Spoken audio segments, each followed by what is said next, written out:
Thank you for joining us for this meeting. My name is Cecilia Sullivan. I'm president of the NBEAA, and this is our meeting for July 8th, 2023.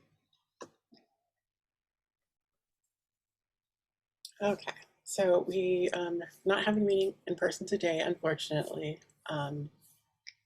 but as the emergency declaration for COVID is now over, some of the details around COVID risks are not quite as available as they were before. So right now the Sonoma County community level is unknown. It's not an easy little low, medium, high, or however they had it before. It's just you can check out how many people are in a hospital or how many beds are available. Not a clear, easy number. All right, so for this meeting, we'll be doing introductions. We'll have chapter business. We'll talk about any events, and then we'll do a news segment. We'll do a presentation, and those presentations will be on installing a heat pump water heater and electrifying everything. And if we have time, we'll then do an open discussion. And after that, we'll also have rooms for individual chat after our official group time is over. Okay, so let's do introductions. You can say who you are and how you get around, and try to keep it to a minute or less so that we can get to the rest of the meeting and have time for discussions. Okay, I will start.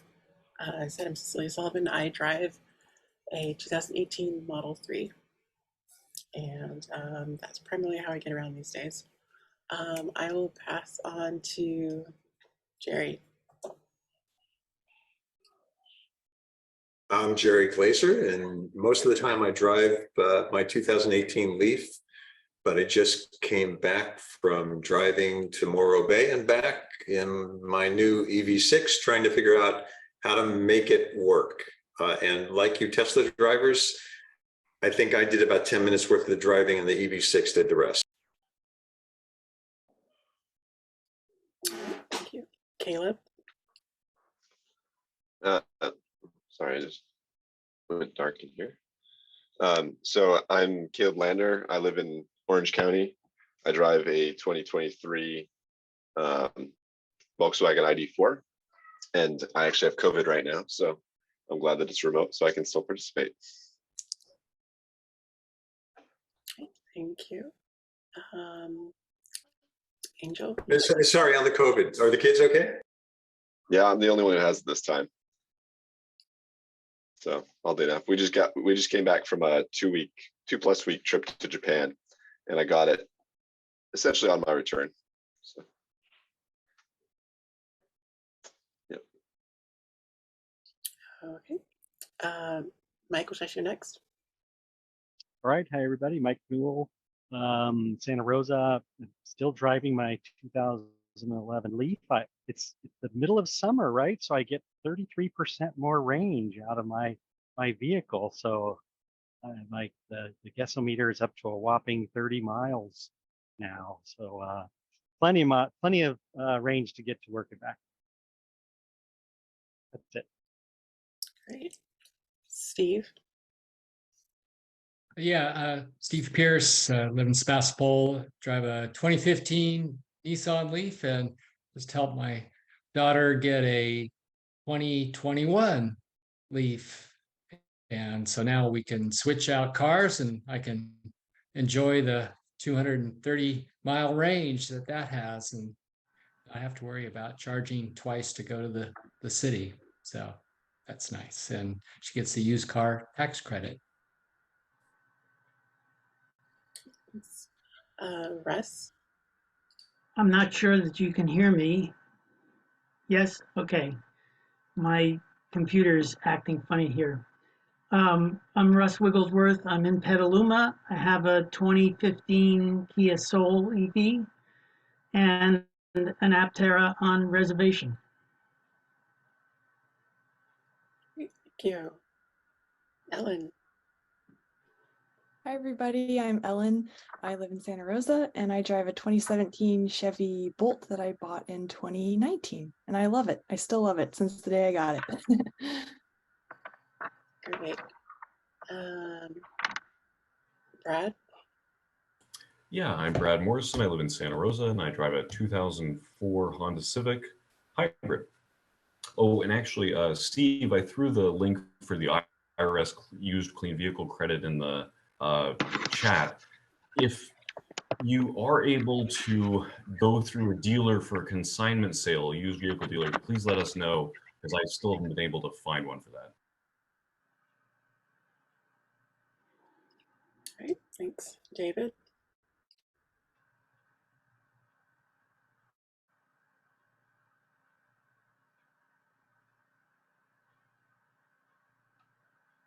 If you're speaking, you're on mute.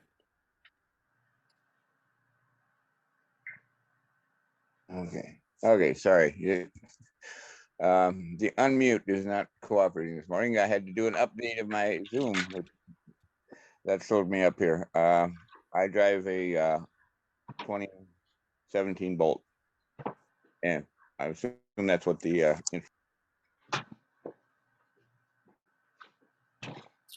Thank you. John?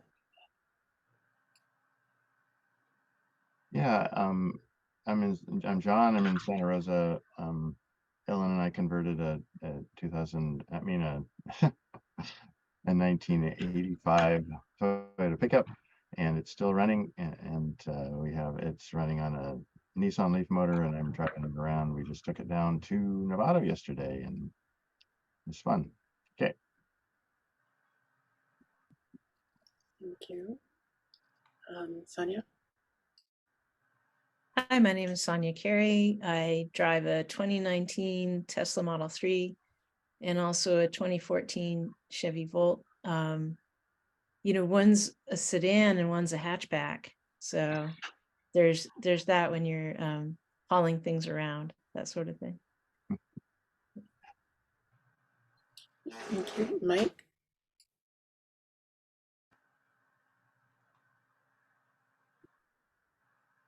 You did Mike already, didn't you? Already went. You did? Okay, I am sorry. I was like, did I? And like maybe You missed Zano. Yeah, okay. Zena. Steve and Zena. Hi, yeah, I'm Zeno Schweiting in Sebastopol. I mostly these days ride my bicycle here in town, but I have a Honda Insight with a range of 550 miles. It makes about 55 miles a gallon, so I guess that's the number. It's only if you put gas in it. Do you know if Max bought the EV truck? I think the EV truck got sold, yeah. Yeah, that's what he told me. Thank you. Did I miss anyone? Anyone else want to go a second time? Did you get Steve? Dominic will join us as soon as he drives back home from the energy center. Okay. All right. Oh no. All right. Let's move on then. Let me share my screen again. Share. Where is my screen? Oh, right. The window changed. All right.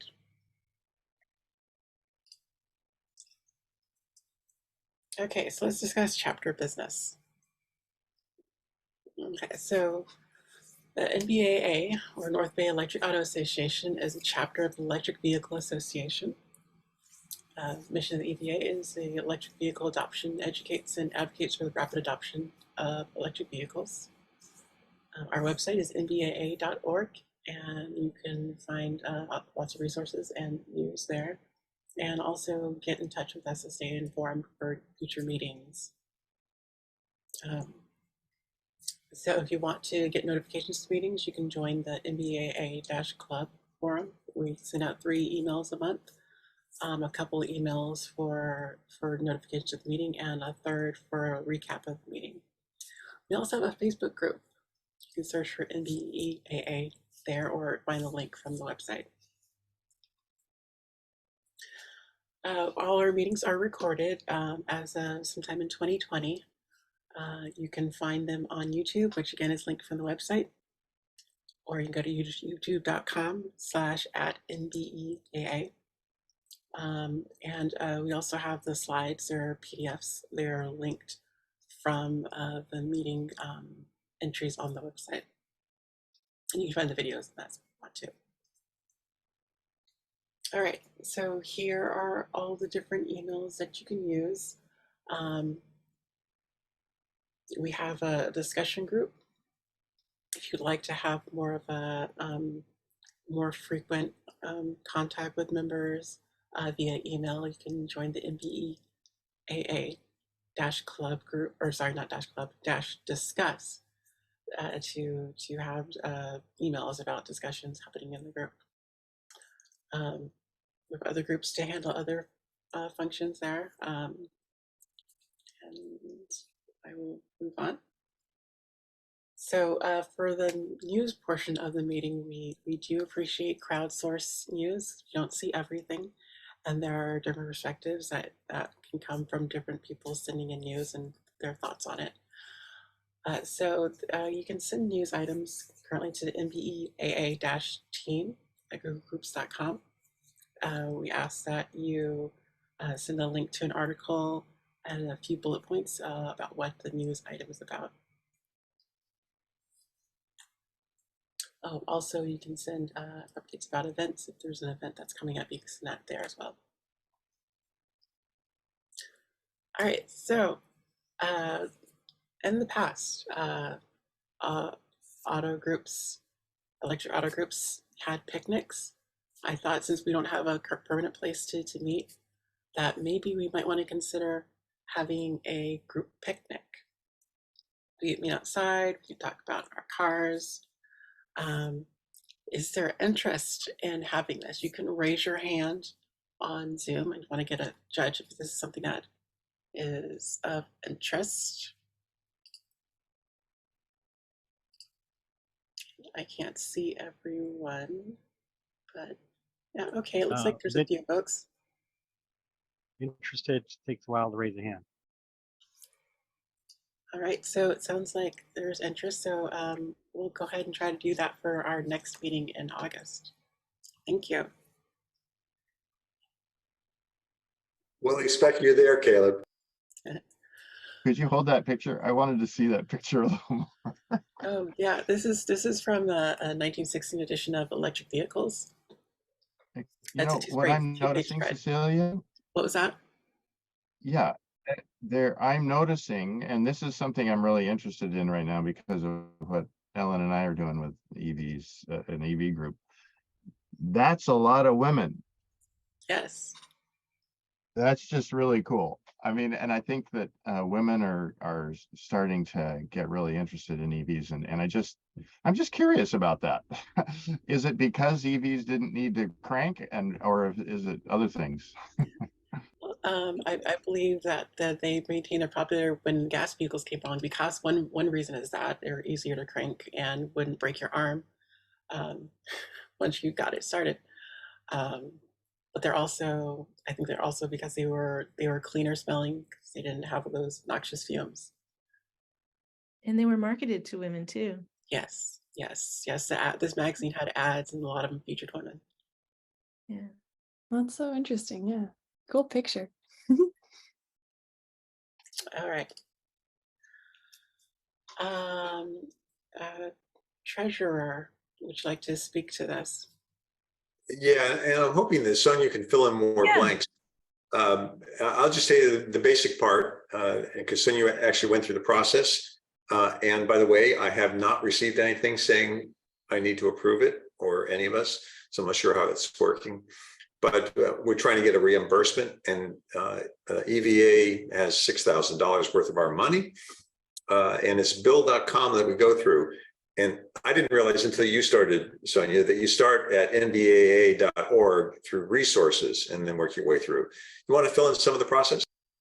sure. You don't need to create an account with bill.com to start the form. So basically, the idea might be that in the future, the treasurer could fill out the form and click the I accept button on the form. So basically you're approving in the PDF step, and it has nothing to do with bill.com approval or anything like that. And then they just use a payments company, bill.com, to upload that PDF as a record and then issue a payment. So, one thing to remember is that the EVA doesn't have chapters with much money. We're unusual. We have more money, and we've talked about doing some capital purchases. So it's good to understand. We used the cost of the Earth Day rental as the example here. Yeah, I only had issue because I've worked for a couple of companies that paid me through bill.com, and probably in previous versions or something, so that they had multiple social security number and accounts for me or something like that. But you probably won't have that problem. And the only thing that's kind of unusual is, like, if you want a really small pesky expense, you still have to give your social security number to bill.com.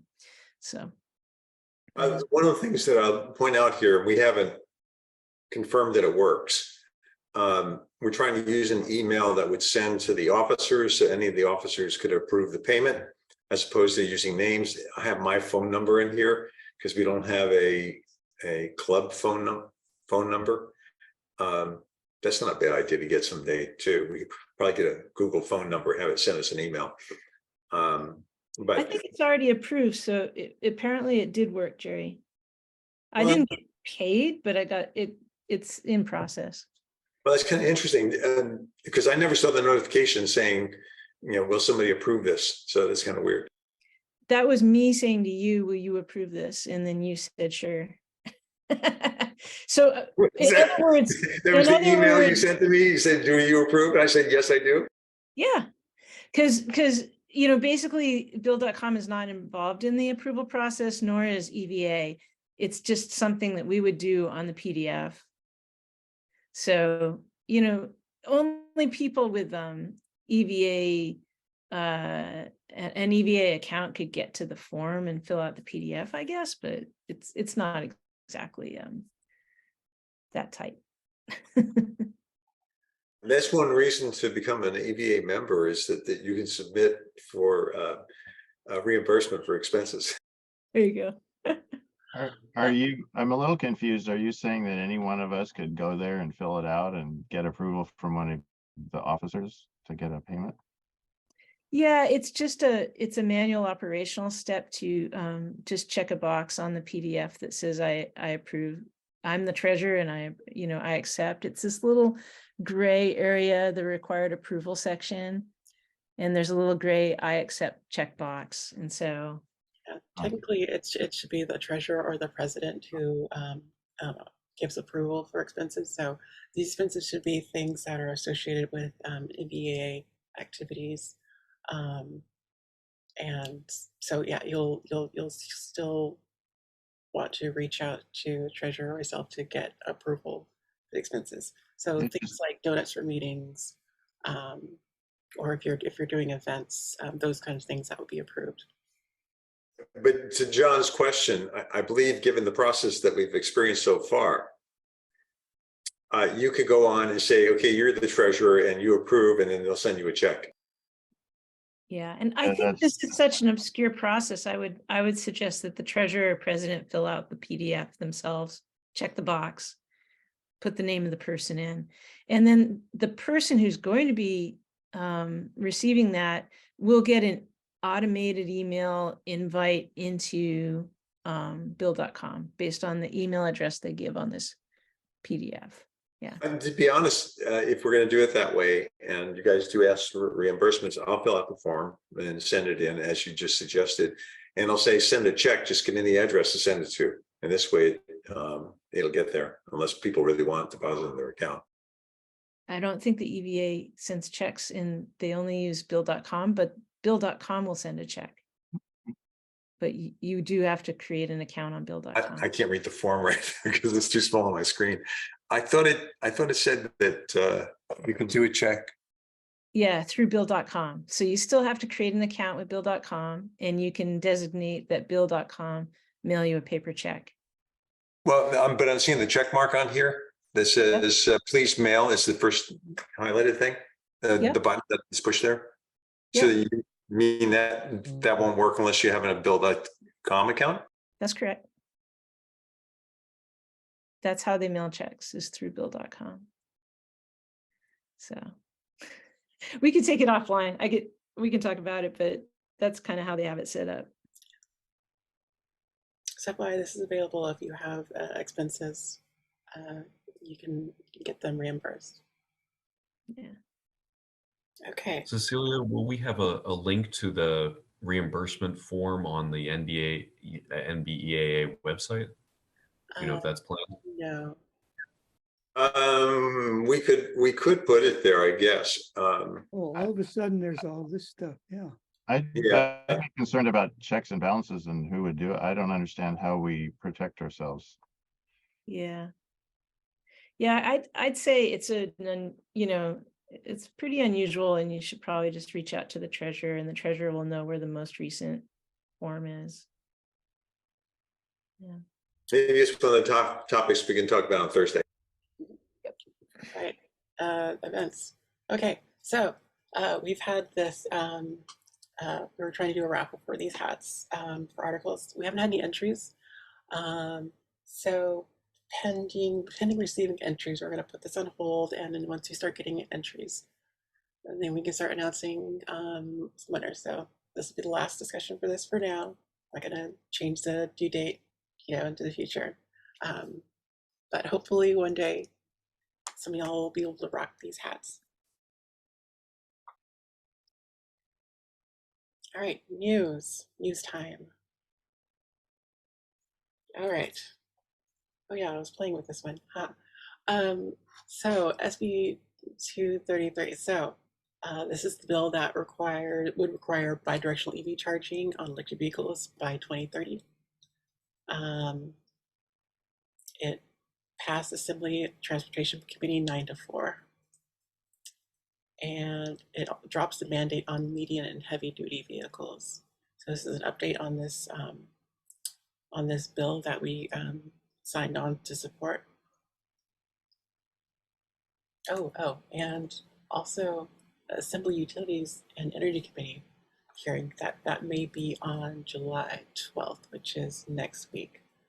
I don't know if that will definitely be happening, but if it does, I'll try to include an update on our next meeting. Okay, SB 252, if there's like a minor update on this. This is a bill that would require California, California employees to divest from fossil fuel industry investments. The update is that this will possibly resume in January in the Assembly Public Employment and Retirement Committee. And you can learn more about what's going on with it at fossilfreeca.org.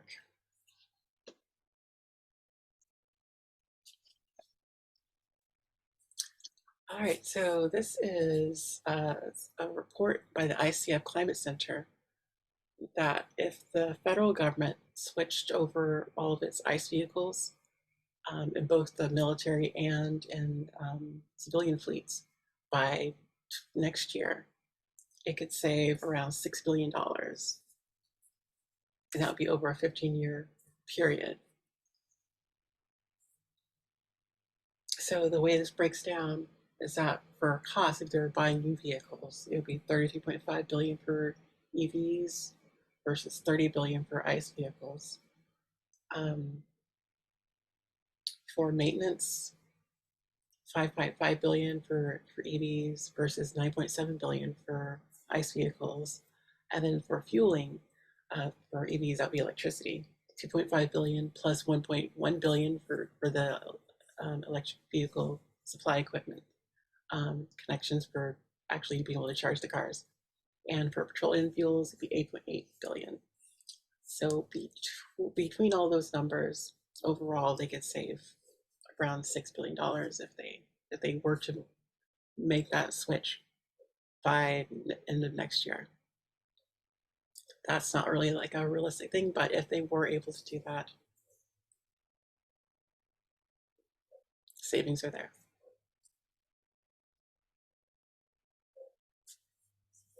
All right. Who would like to, what you want to speak? This has been a topic that I've wondered about, and I saw an article somebody finally did on this. By the way, for those of you who are always searching for the mute key and unmute keys, I've realized that if I put my finger on the space key, it takes you and lets you talk. It only works if you're not in chat. What's that? It only works if you don't have a cursor in the chat box. Oh, okay, that's a good point. Thanks. So the question is, what's going to happen with gas stations?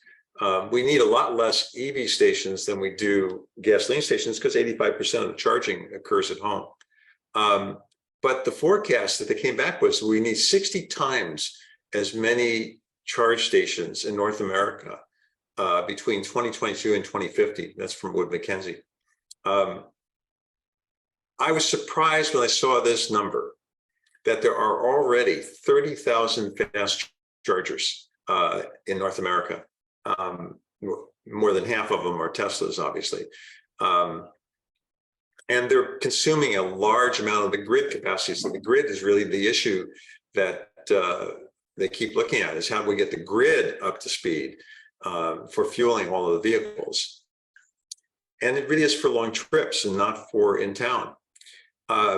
Zeno and Alex and some others in Sebastopol are looking at the Flow model, and Basic Flow is one of the companies now doing this on the streets. And I saw this in Europe. Tor saw this in Norway as well, where if you're in parking lots, there's places to plug in for people who rent.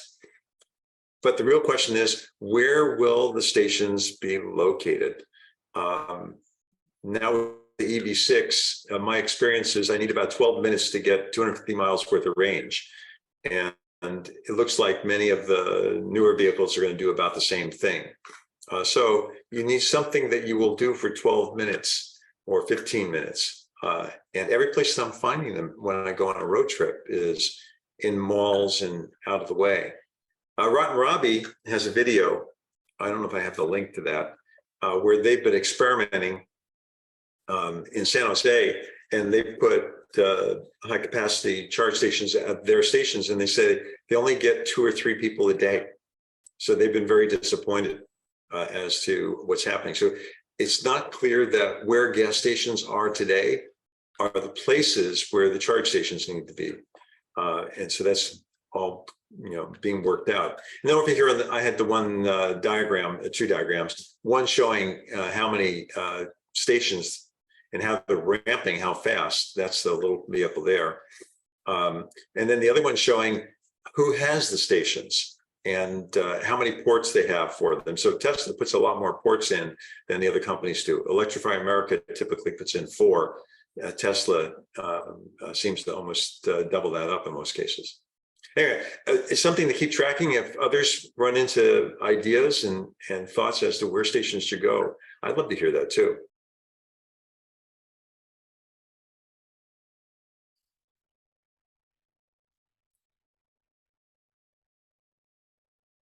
Next slide.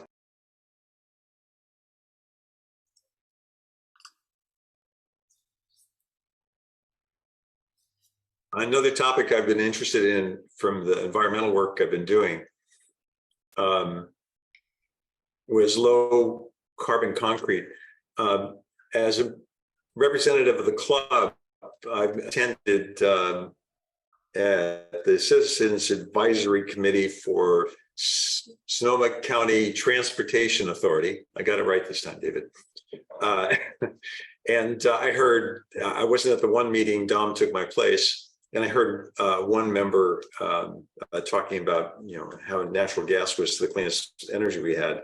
But at the previous meeting, the city of Santa Rosa was talking about putting in new roads up Fulton. And I asked the question, they're going to be concrete. Are you doing that with low carbon concrete? And I was blown away to find out that the director had no idea what low carbon concrete was. So it turns out, look at those numbers, 14 billion cubic meters of concrete are laid every day, 14 billion cubic meters. It represents 8% of the carbon dioxide which is emitted. And part of that reason is it comes from limestone.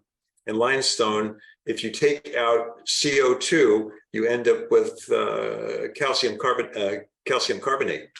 I'm sorry, calcium oxide or calcite. And this turns out to be cement. And so what do you do with that CO2 that comes out? Part of it is looking for different kinds of things. Now, this article came from RMI, from the Rocky Mountain Institute. And they're talking about clinkers, cement, and concrete, the three different processes. The cement's the glue, and I gave you the chemical formula there, plus you add energy. The reason for doing this slide was Sonia submitted a slide from one company that said, hey, we're eliminating the energy. So instead of heating up the limestone, they used an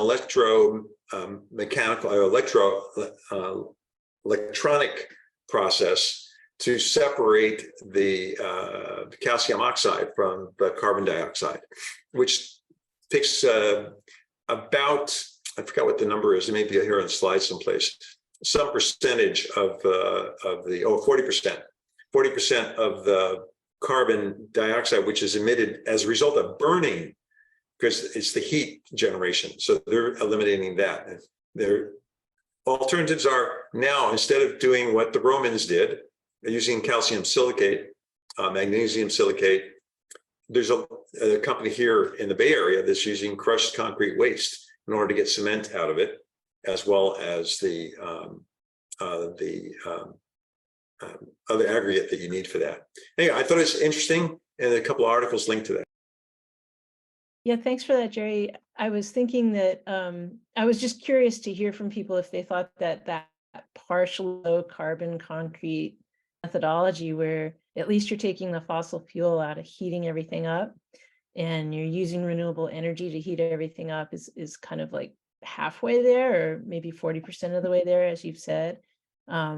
But if there were also, ways to solve for that cement process, that seems pretty huge. And I'm surprised too that no one seems educated on this.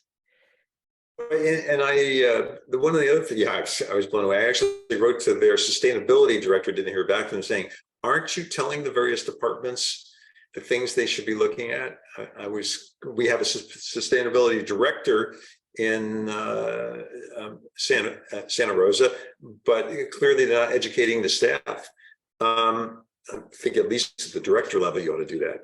The other thing that does exist is there is new carbon processes that's more expensive. They embed carbon dioxide in the concrete, and it actually makes it stronger.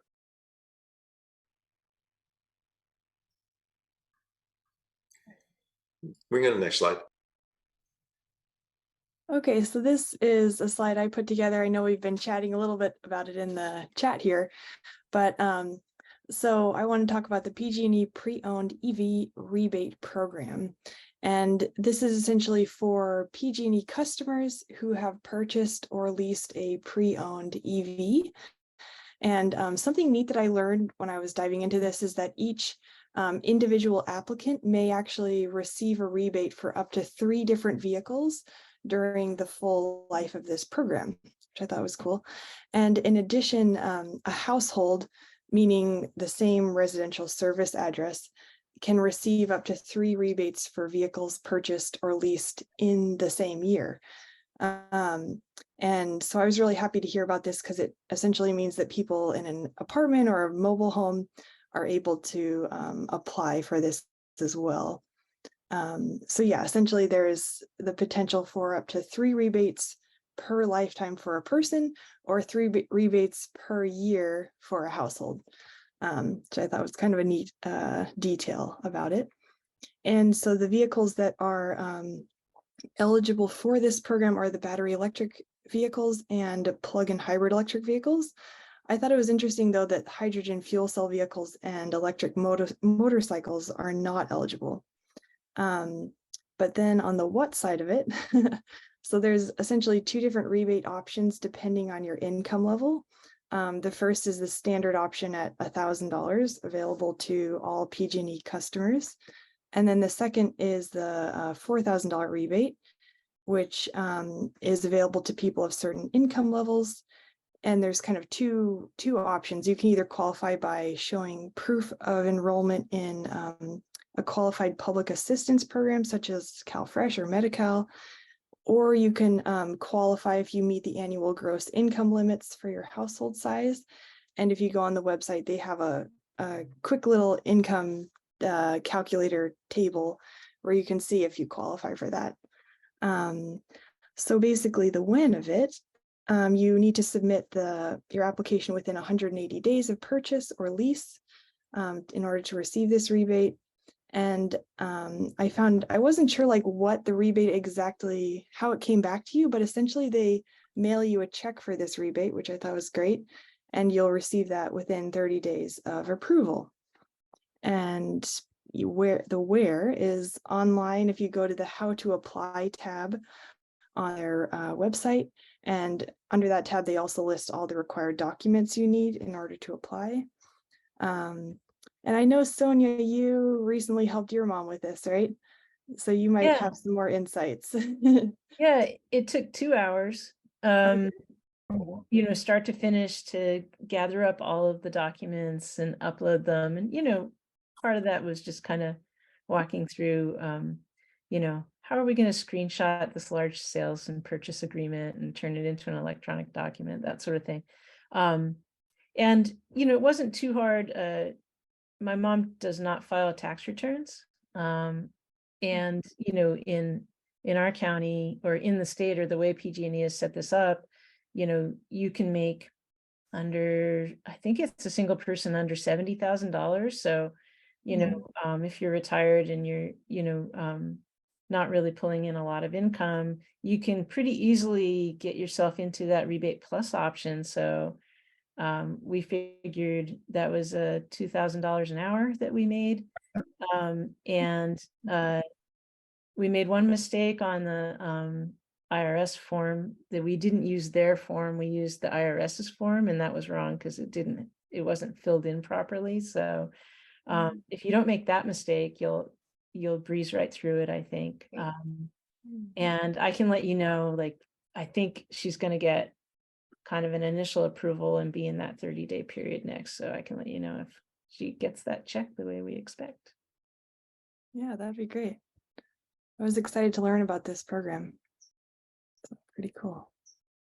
Okay, next slide.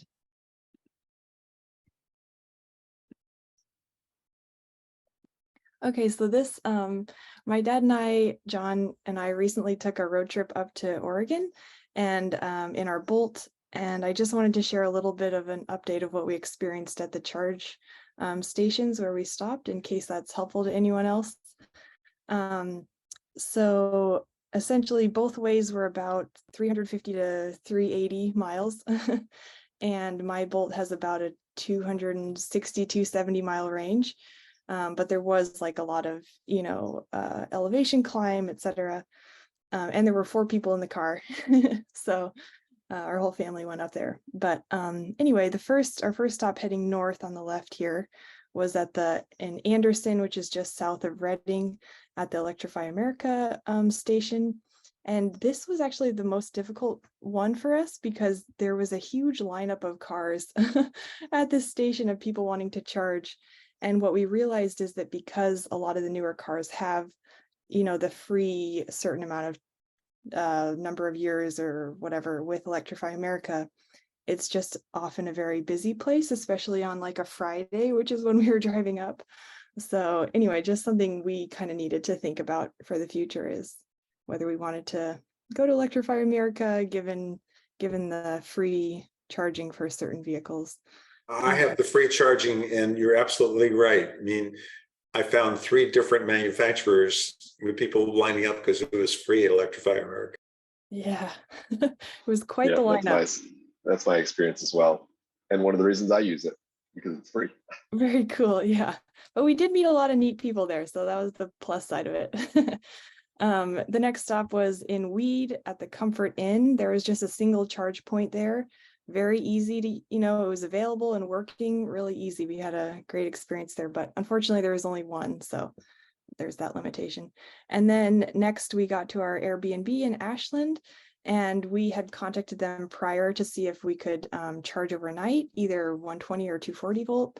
And they came back and sent us a picture of their, the 240 volt outlet they had on the exterior, and said, yeah, you're welcome to charge at no extra cost. So that was a really super bonus for us, and something I'd recommend for anyone else. If you're staying at an Airbnb, it doesn't hurt to just ask and see if they are willing to let you charge overnight.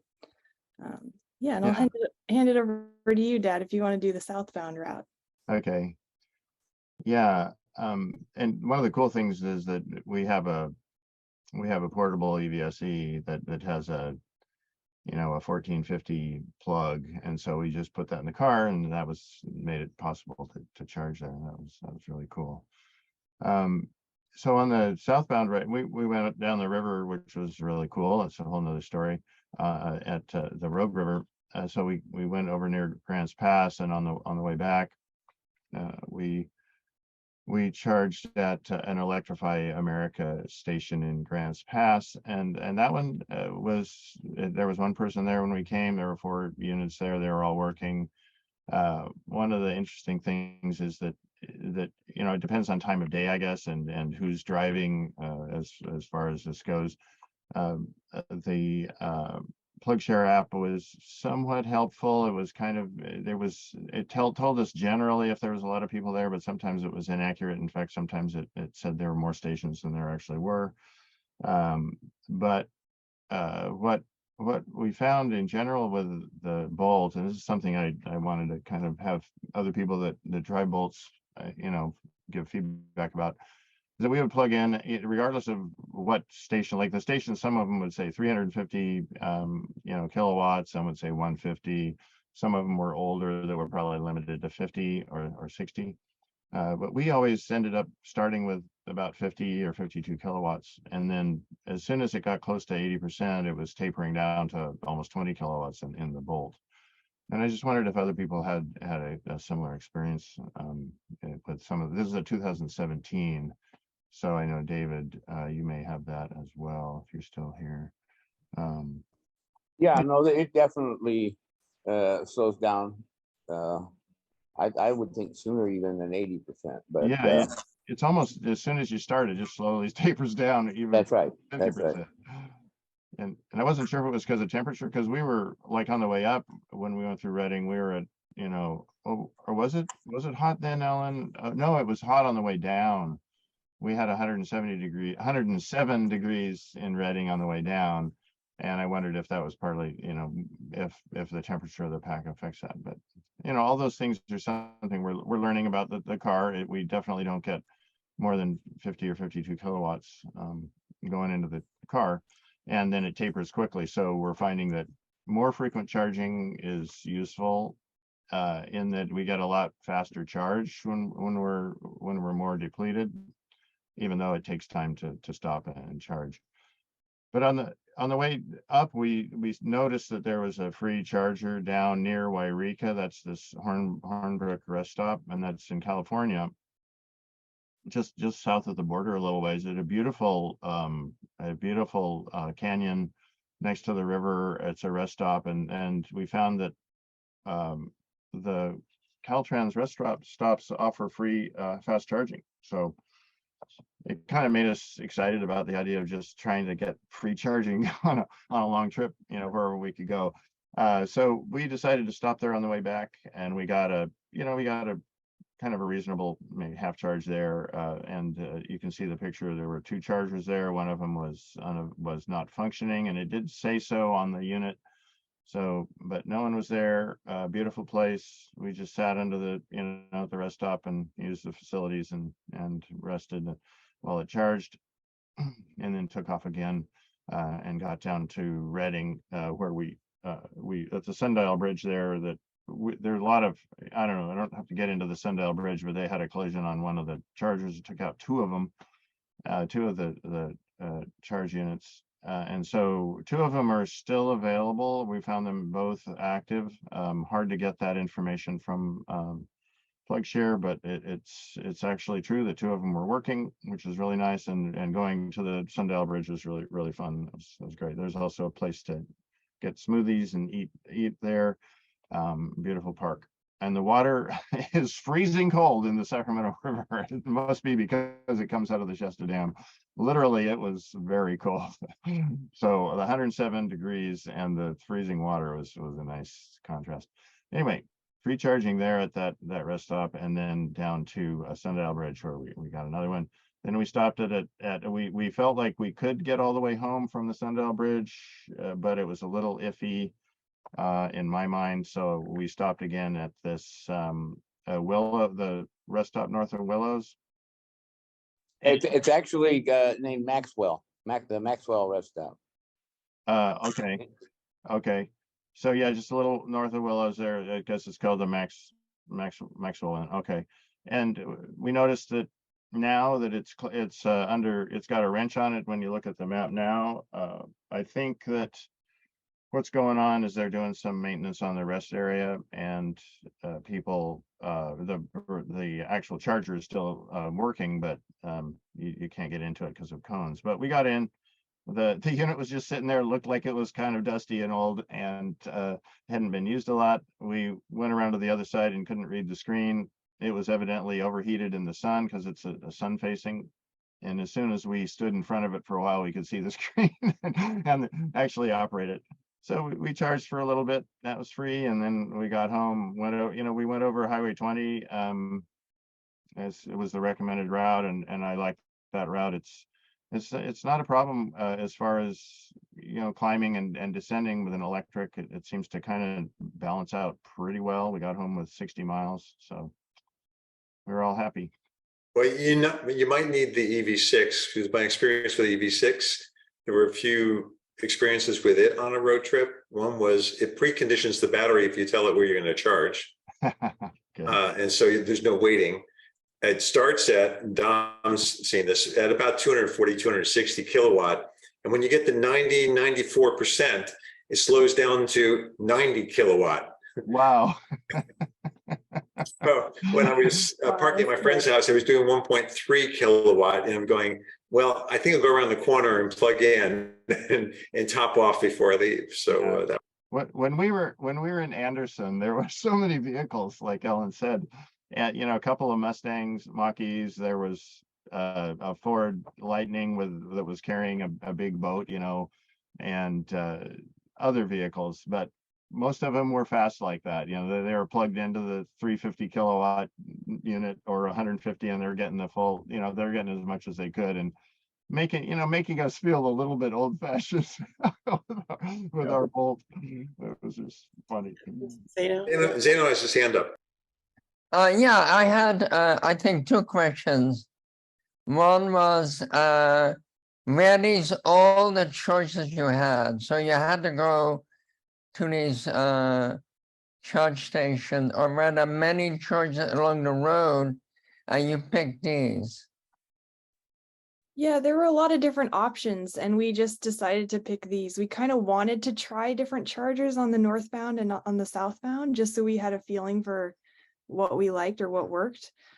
But there were a lot of other options in between. We actually had a hard time kind of choosing which we wanted to try out, but yeah. Yeah, great. And the other question is, like, we call it free, but somebody is paying. I'm wondering whether you have any insight in who is paying for this. And there's also indirect costs. So you may be paying, but other people are free, and you have to pay by waiting in line. So there's kind of a social cost for this free also, right? But my question is really about the money. Who's paying for the electricity? We are. Taxes. Taxes, I assume. Yeah, I mean, I do know that the Hornbrook one, it was operated by Caltrans, so I assume they're paying for it. But other than that, I don't really know. That's a good question, though. But luckily, at both the free ones, we didn't have to wait at all. There was no waiting. They were both just open and available, ready for us. So that was nice. Yeah, those free ones at the rest stops are the legacy. Was it Arnold and the governor of Oregon and Washington said they were going to make I-5 the electric highway of the West Coast. And so these are the legacy that's still there. You know, they would have all originally been like the one that you show here for Willows, Maxwell. But they replaced them up farther north. But if you go into Oregon and Washington, there's also still some legacy free chargers that from that era when I-5 was being made free. But Zeno, the other ones they're talking about free is the car manufacturers are making it free. VW, Jerry, your car. Kia is doing it. Hyundai does it. Caleb has the experience that Volkswagen does it. So it's kind of included in the sticker price then, right? That's right. Yeah. Yeah, the first megawatt hour though. Yeah. Yeah. Right. The other thing that strikes me as being interesting is that the significant cost for these high power chargers is the installation. The actual operation, if it's an efficient charger and doesn't require maintenance a lot, it is really pretty minimal because the cost of electricity is very low. So it's a significant installation cost, and that's why we averaged about 50 cents a kilowatt hour on our trip, which was still much less than paying for gasoline, but it was significantly above what the actual cost of electricity is. So, and is this free still needed in some way? Is it encouraging people to travel to use the road, or is it encouraging acquiring an EV? I'm kind of puzzled about it's free. It's like anything when you offer anybody free associated with something you're selling, you're going to get more sales. It's just the way it works. And it's a benefit to the manufacturer because they get more sales out of it than they pay out to the electric company. So it's a win for them, you know. Yeah, it's about 3,000 or 4,000 miles, you know, that the manufacturers have all sort of given out. 3 years, 1,000 kilowatt hours, and it's an incentive to transition adoption. Bill, do you have a question? Well, Janice and I bought it. I didn't get a chance to do the introduction, but Janice and I bought a Bolt EV in February, and they give you a EV Go $500 credit. So that's one way that the manufacturers are helping. It's not as much as it used to be. When I got the Leaf, that was 3 years of free charging at 5 different companies. Okay. Pretty good. Except back then they didn't have so much of the fast charging. I guess they had the CHAdeMO then, so that's true. I think that's it, right, Ellen? was for those like the rest stop charging stations, did you just find those on like PlugShare or something? Yeah, they're on the PlugShare. I wish they would have a way to filter, or maybe they do. I don't know if they have a way to filter out all the free ones, but we just kind of came across them just by looking through the chargers. But it would be great if they had a filter for free. PlugShare absolutely does have a free. You can have they do? Yeah, you can have it show you only the free ones. Oh, cool. Okay. But while we're talking about that, I mean, we have preferred to use on these longer trips. You have to pay $4.99 a month, but for a better route planner, allows you to get close to what Teslas do and giving you information. You can customize it for your vehicle.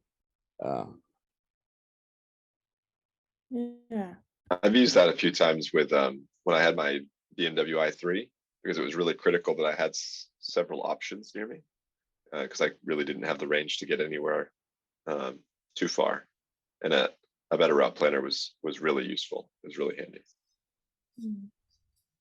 Okay, so moving on, I don't want to spend too long on this because I know we have a main presentation, but my dad and I just had this amazing experience yesterday, kind of unexpected. So many of you may know, but Chris and Julie are doing a pole-to-pole electric vehicle expedition where they're literally driving from the magnetic North Pole in the Arctic to Antarctica in a souped up Nissan Aria. And they just happened to be passing through California this week. And I was able to message them on Instagram to see if we could meet up with them by any chance. And we were able to coordinate, and we met in Novato for just about an hour. And it was just a really incredible experience to get to talk with them, meet, see them as real people that have, such an interesting life story, and hear about a little more in depth about all the work they've done leading up to this trip. We got to see their car and the tent on top with these massive tires they have on it. And it was just a really incredible experience that I wanted to share with you all. And I don't know, Dad, if you have anything you wanted to add, but. Sure. Yeah. I mean, I don't know if did you mention that they were totally interested in our pickup Val, and they said, oh my God, we want to do our own conversion, and they just were really excited. So this was a connection that just kind of made our year. It was really awesome. And this is all just came from Ellen deciding to say, hey, is there any way we can get in contact with you while you're traveling? And it happened. So pretty synchronistic or whatever. It just, couldn't have planned it in that way. One of the interesting things is I was curious if they had a support vehicle that was going along with them, because they're making an incredible trip. They not only they're going pole to pole, but they came down and went to the East Coast and back to the West Coast on the United States. So a huge trip just in that. And then they're going all the way down to the tip of Chile, to go across to Antarctica. And they've spent a couple of years in working with a charge network, I don't know which one it was, that had some stations in Chile to make a complete full-length, electric highway down there so that they could use it. And then once they're done, anyone has access to it. So here's an example of two people's individual work that has an impact on the entire charging structure within a country. It's pretty awesome, what they're doing in that way. Also, because they don't have a support vehicle, they basically decided to keep their Tundra tires on the whole time. And Chris said that I asked him about range. He says, well, they get a good 150 miles range as opposed to the maximum 300 or something. And it's partly because of the tent on top and the tires just lifted up off the ground a lot, so they have a much bigger frontal area.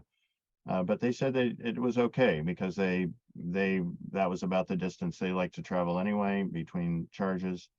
And I just thought that was interesting.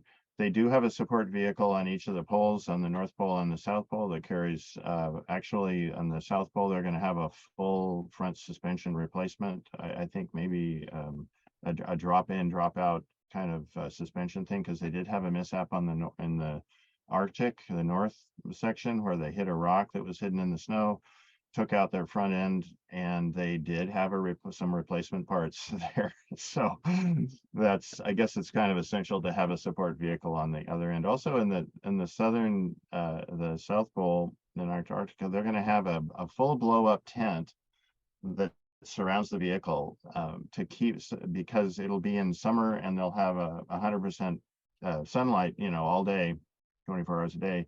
And it'll keep the car at a temperature so that it can continue to charge and not have the batteries go so low that it taxes the maintenance, the battery maintenance system. So I thought that was cool that it'll be in a solar tent down there. And let's see, what else did I have on that? Oh, just that the deadlines that they had to meet on both the top and the bottom of the world are pretty significant.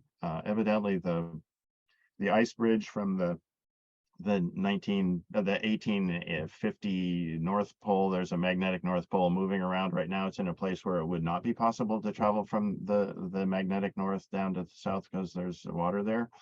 But they found a North Pole, 150 plus years ago that they could drive on with an ice bridge, but the ice bridge was melting, and they got a notice from people in charge of the ice routes in, I think, Iceland. They said, it's closing in a week. And so they actually were able to extend the closure just for them so that they could cross the ice bridge. And there were holes in the ice. There were little lakes forming in the ice. And so they really took a risk at the beginning of the trip to make it down. I just thought that we'd share some of those things. I don't know if there was any questions or anything else you had to say, Ellen.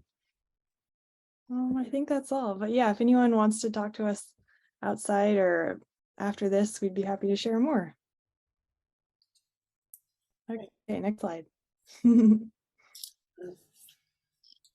So I learned a couple things today. One is that I can make Santa Rosa and back in 90 minutes on my bike. And two is that Cecilia's invites, for some reason, go to junk mail. So I've been emailing all week with Cecilia about everything else except for where and when the meeting is. So. But how do I get around on Zoom? So a couple days before the last meeting, I think it was Ford and GM announced that they were offering the NACS connector. And over the last week, in fact, I modified this slide this morning because Cecilia had pointed out that just yesterday, Mercedes-Benz jumped onto the bandwagon. And so now, NACS is essentially the North American charging standard. That's what's happening.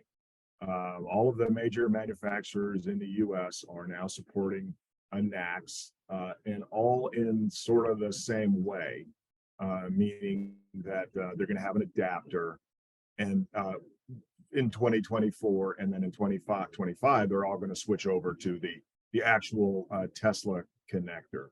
And that's whether it's in the first half or sometime in 2024, all of them are slightly different, but essentially in the last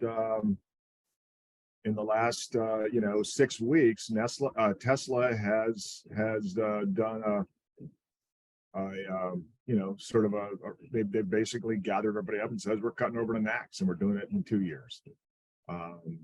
So what I don't know, and I could not find anything on, is on the adapter. If you go onto the Tesla website,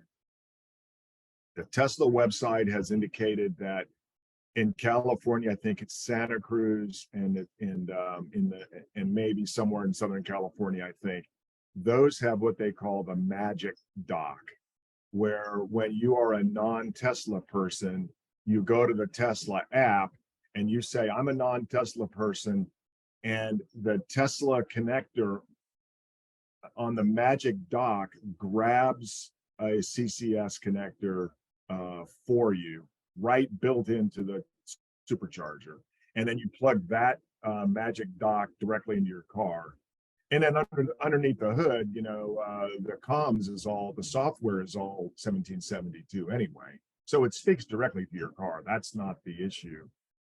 What I don't know in 2024 is the adapter that all of these superchargers are going to offer.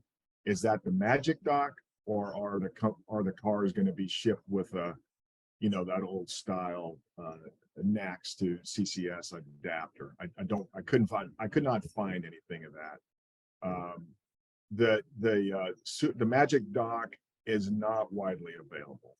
In California, it's only available, like I said, in Santa Cruz and some other place in Southern California.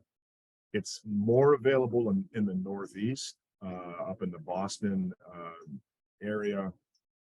But what Tesla's really going to do now that everybody's going to be on the NACS interface, don't know if those cars are going to come or if they're going to continue pushing out these NACS connectors or these magic dock connectors or what. But it's happening so fast that this reference area, this reference company that's on this hyperlink below, evstation.com, Tesla NACS charger adoption adapter, has many pages of information And one of the things that we did this week, so if you look on that page, it has all of the auto manufacturers. It has all of the EVSE equipment suppliers, which almost all of them have said that they're adopting. And it has all the network companies that are moving over to NACS. So that, you know, it's all of the car guys, and then everybody that Juice Box and who's the Enphase company guys, Clipper Creek, and all of their competitors, and then all of the big charging system manufacturers. Does NACS stand for North American Charging Standard? That's right. Yeah, that's right. Yeah, sorry. So that means the rest of the world will still be using a different charging standard, and they all use metric. Isn't Marshall Islands is going to go to this as well, so that we can have Imperial in both places and NACS in both places? Say that again. There's only two countries in the world that use the Imperial system, the United States and the Marshall Islands. Will it be the United States and the Marshall Islands will have NACS and everybody else will? Well, I think that Europe is going to stay with CCS because that was a EU thing. And then China is whatever China does. And I don't know if Japan has figured out what Japan is going to do. And then this list here is on the potential NACS automakers, and Mercedes wasn't even, as of when I did the chart 3 days ago, Mercedes wasn't even on the list of considering, and it cut over yesterday. So, and then go to the next slide if you would. The next slide is a really simple slide, and this is from Tesla. The connector is very small, and the cable appears to be small as well. And there's been some technical discussions about how that could be small and still support, you know, these 350 kilowatt hour charging. Don't know, haven't done the engineering rebuild to do that. But what Tesla does to keep the pins, to keep the connector itself small, is those big pins work on AC and DC, and the charger within the car figures out whether to plug into AC or DC. That's kind of the big deal that Tesla did, is they combined all of the pins into the interface. And then really the last takeaway on the slide is that SAE came out and said, yeah, we're going to standardize it too. So SAE is going to get involved and hopefully take the proprietariness out of it. So, all right, that's all. Did you see the article also that the U.S. government has not changed their position, that they're staying with CCS as far as their funding? I think, yeah, and I think everybody is gonna, you're gonna see a lot of people saying yes to everything right now, because I think the market's gonna drive you there. In my research, I could not get anybody to say, so there's it's not just the connector, right? It's really the Tesla charging network reliability that is the longer discussion that we should probably have as a group, because it's not known what happens when all these non-Tesla cars start plugging into the Tesla network. It's just simply not known. Will we have Electrify America sorts of issues with the ability to connect, you know, somewhere in the mid 90s, or will we have a Tesla-like experience where it's well in the 99% range of ability to connect easily? So something probably, I think Cecilia will cover that in another month or two. Maybe we'll get some feedback from the market and cover that as a group. But we should probably move on. I think there's two big presentations following me. So, all right. So yeah, let's get to the presentation. Sonia, did you want to present from your computer? I don't need to. I only have 15 slides if you want to advance. Okay. Fine. Yeah. So I wanted to walk you through my experience in installing a heat pump water heater. It ended up being a simple switch, but you know, I think I'm going to humbly give you a little bit of feedback on what I got wrong in my head as we were going through this, and how, you know, you can get a little bit off track. And I almost ended up with a gas water heater. So, you know, even though I had great intentions to switch to electric, I found it hard to think through, you know, even though it ended up being really simple. So next slide, please. Our ultimate goal is kind of consistent with Jerry's next presentation, where we just really would love to electrify everything, but we're trying to do everything on a real budget and keep things kind of in line. And ever since we bought our house in 2007, we've been kind of marching in this direction. You know, we moved into this house and it had single glaze windows with little metal frames on them. And we had to replace all the windows. And when we recovered from that, we got solar. And then we started buying EVs. You know, we started with like a Prius, a passive hybrid kind of situation, and switched to EVs in 2012. And still have that same charging station from 2012. We got a mini split in 2021. And our little GE power panel is starting to get maxed out here, but we had a current goal of getting a new water heater in 2023, and that would leave us with the goal of getting an electric range and maybe a second mini split, because we're going to need a little bit more heat in our house, and then we could really be fully electric and cap our gas. So, you know, we're the last house on our lane to have gas, and our neighbor down from us is like, wow, I have to buy expensive propane. You know, I kind of envy you that you have gas. And we're like, well, we're getting rid of ours. So if we cap our gas, they can, you know, take a few feet of line out or something, I don't know, or not support it going forward. So that's our goal. Next slide, please. You know, my partner Cindy spent some time looking at the research options. She really kind of wanted to make this her project, and she went down to Sonoma Clean Power a couple times, and then I went with her. And our last meeting, we ended up talking with Sean a bit, and a lot of us know Sean. And you know, we got our list of contractors that work on mini splits, or have been kind of part of the application process at Sonoma Clean Power. And Sonoma Clean Power will tell you that their list of contractors aren't necessarily that interested in installing electrical systems or heat pump hot water heaters, but they have said, you know, that's kind of within their capacity. And so we expected a range of kind of feedback based on who we were going to call. The whole time we were talking with Sean and other people, we really did not clue in on the idea that Sonoma Clean Power had a separate rebate. And so this was our first real point of confusion. I'm not sure why it was that we talked multiple times to Sonoma Clean Power, and neither of us came away with the idea that they have a unique and separate rebate from the Inflation Reduction Act rebate that you can get off of your tax return. And because of that, combined with this idea that, you know, we told them we have an outdoor water closet and we have no garage. So we have this outdoor water closet that hot water closet that supports the pre-existing gas hot water heater. And when we started talking to people at Sonoma Clean Power about that, they said, gee, a tight space like that might require a more expensive separated system where you have your hot water tank separated from the compressor, like the picture here, the Sanko picture. That wasn't true either.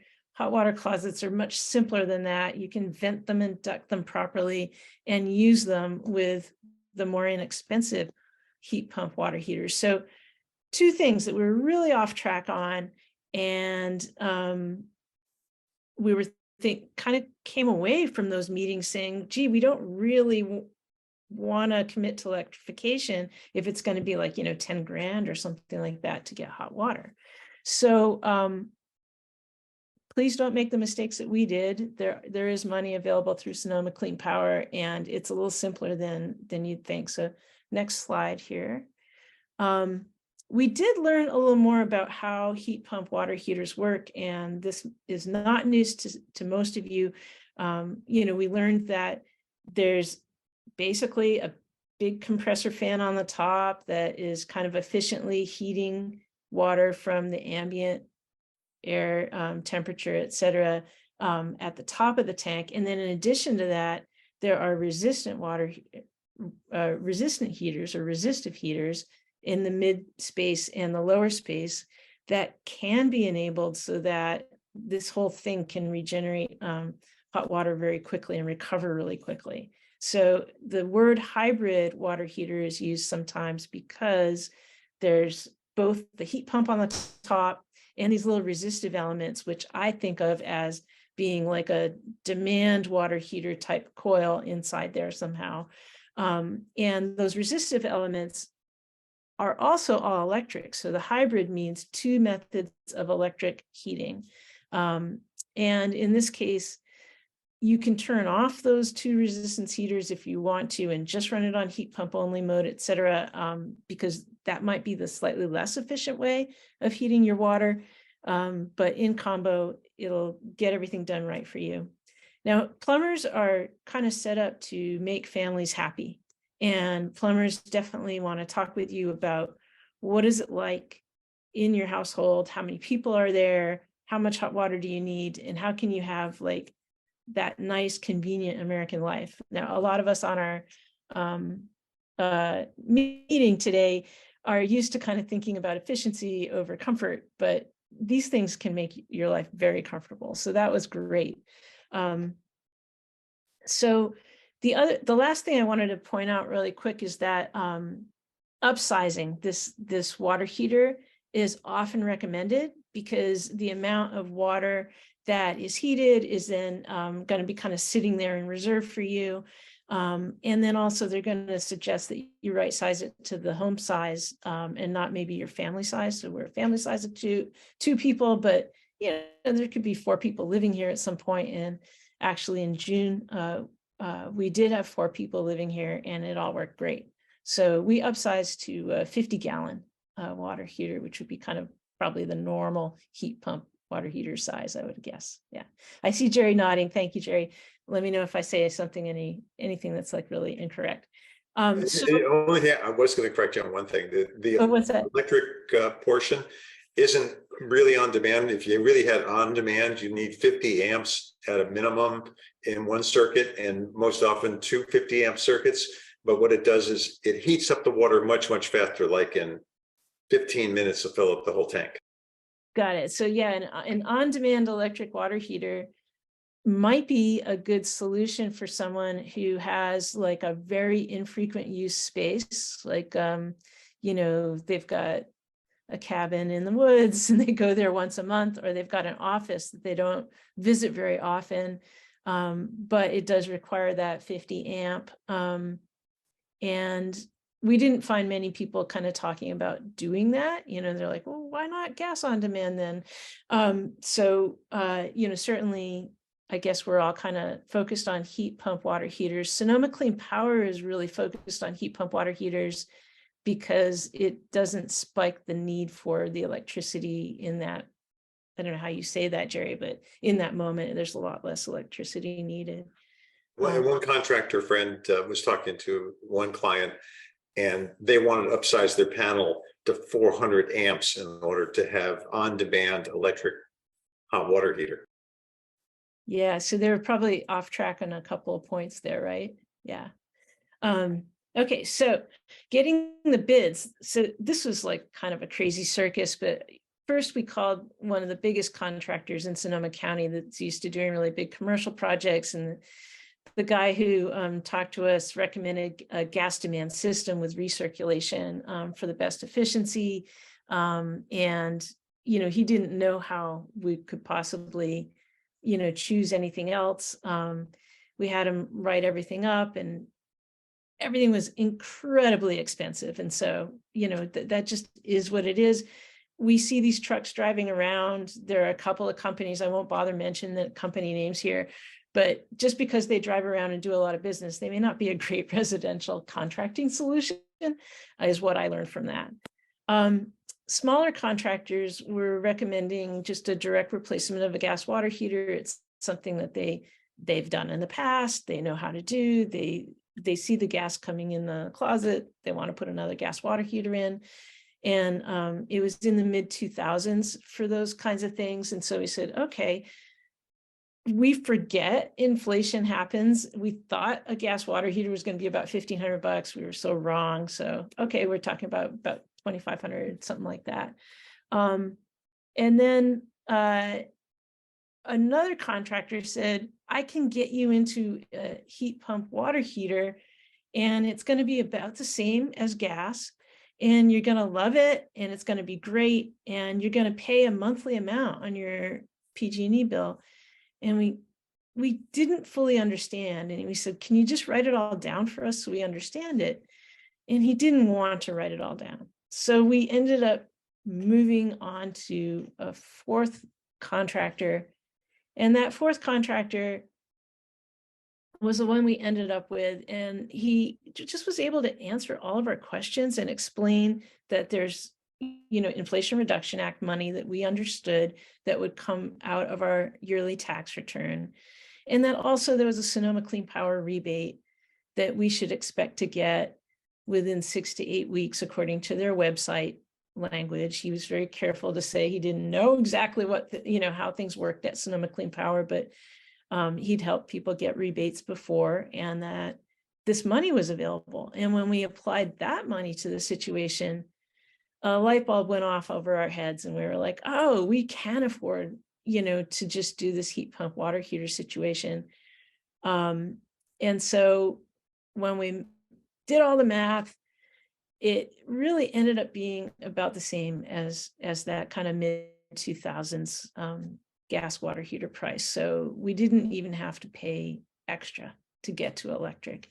Now, one thing that was really different for us was we had a very simple power panel situation as it worked out.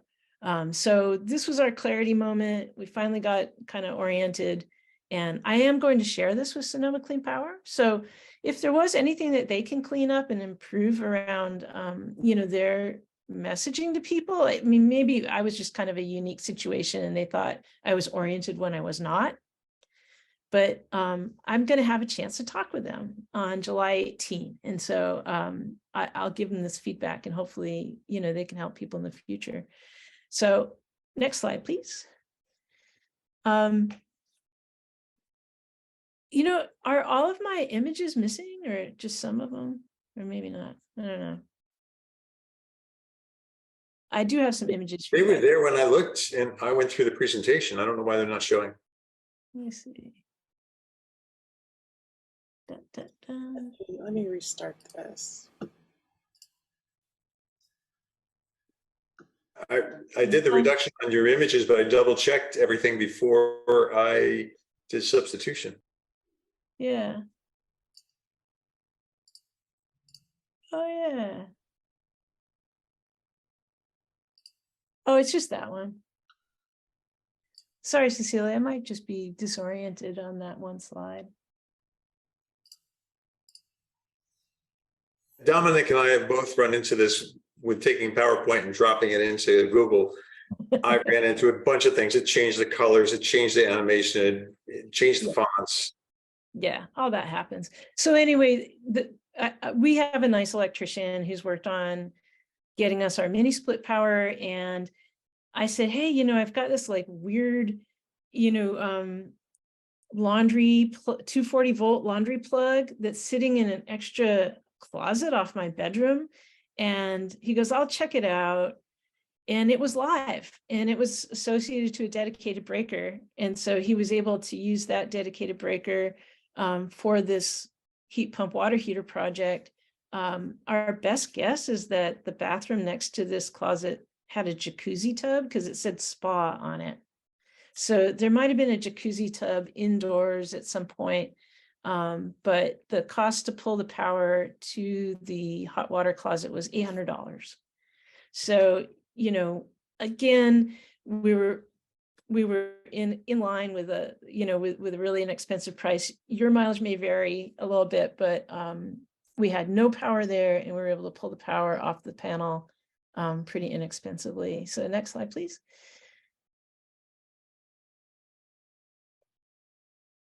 How many feet was it to pull the power? A good 25, but from the panel, it was a good 25 feet. And I don't know if he rewired from the breaker, or he pulled the wire that existed in the wall, which was only a few feet away. I'm not really sure, but they spent a little time on it, and pulled it through the attic because it's on a slab foundation in that part. So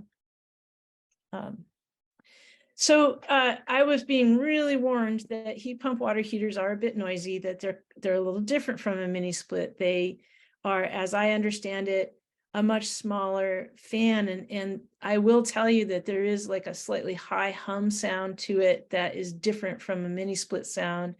I think of a mini split sound as like a refrigerator sound where it's kind of low and out of your kind of annoyance range. And a heat pump water heater is kind of a little bit more into the annoyance range for me personally, not for my partner though. And so it's outside our living room wall. I wish we had a little bit of soundproofing on the backside of the closet maybe added, but at the same time, I'm starting to get used to it. And so I'm not sure it matters too much.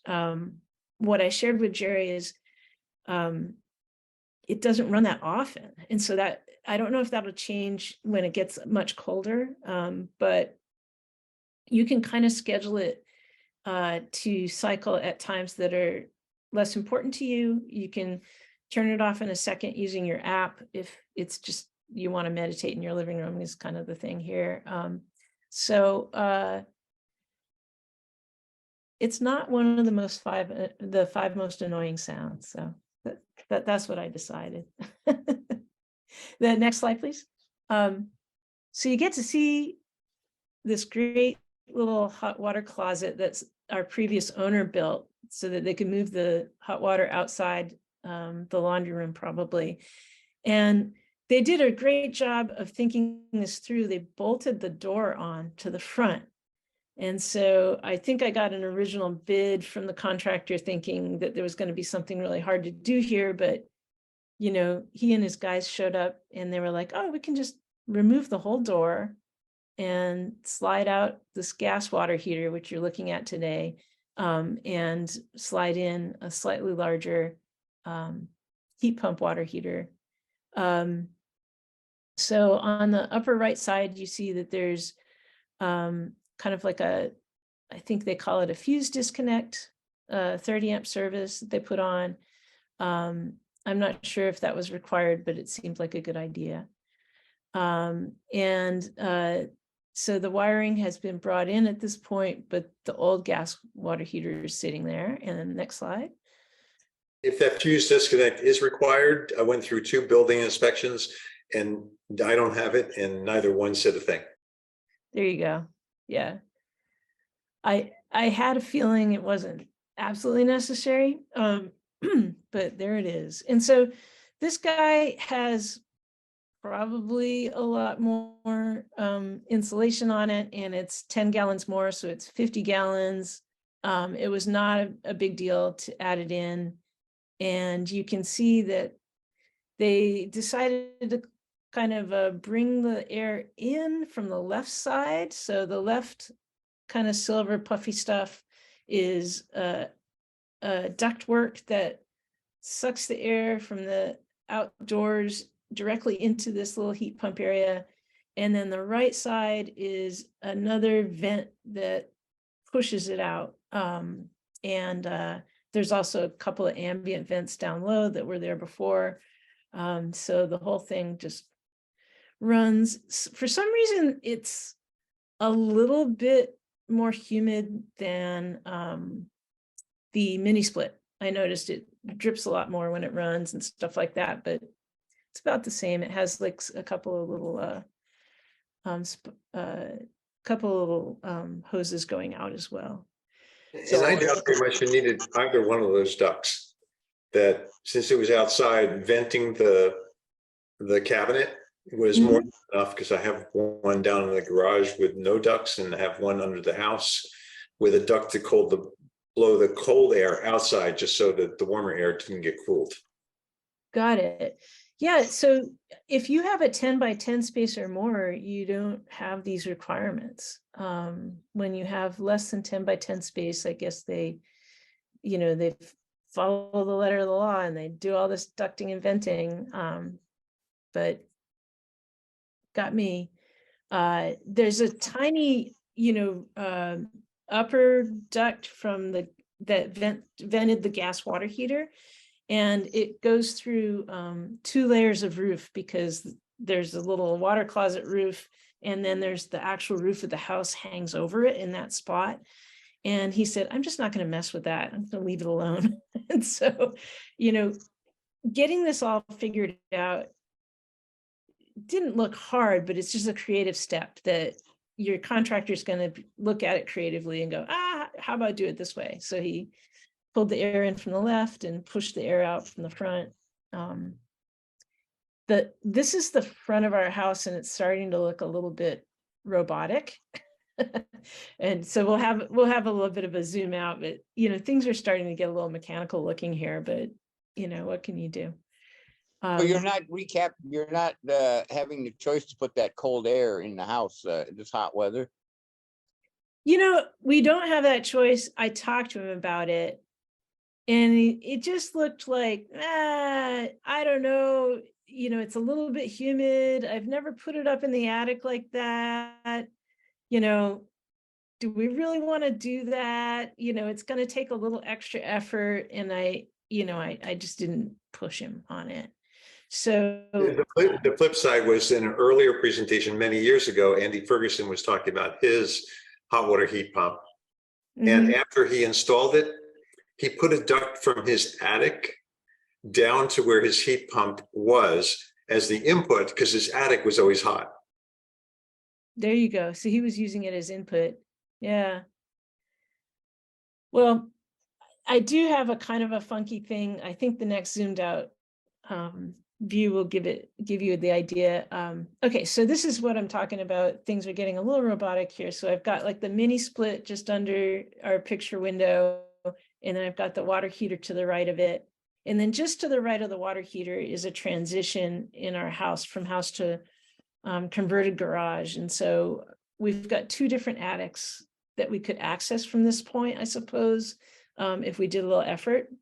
And so you get to decide, which attic to access and how to either pull air or push air, and maybe create a switch on it and just, switch it seasonally or something like that. But for now, it's just coming in from the outside and going outside as well.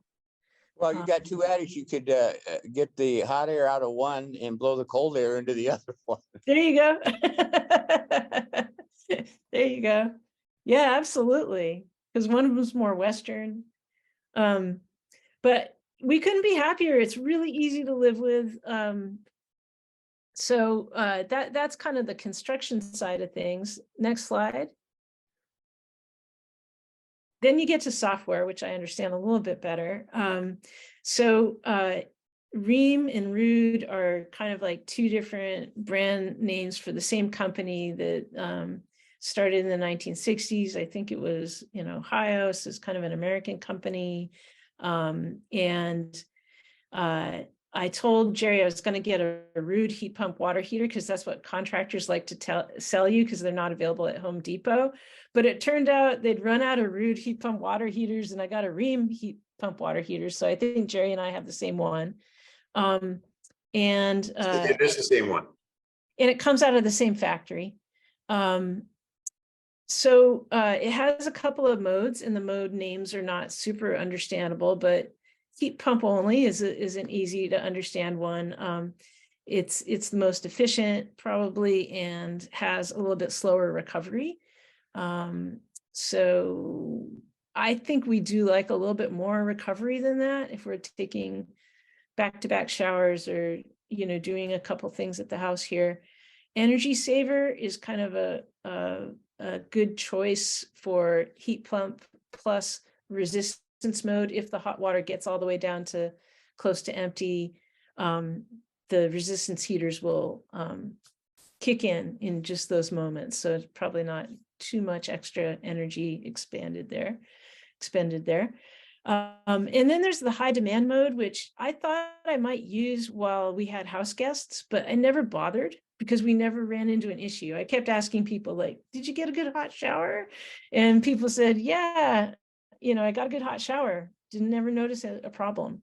So high demand will kick in a little sooner, I assume, and run the resistance, is it resistance or resistive portions of the water heater. So you get those choices and you can make them in the moment, or you can set them to a schedule in the app.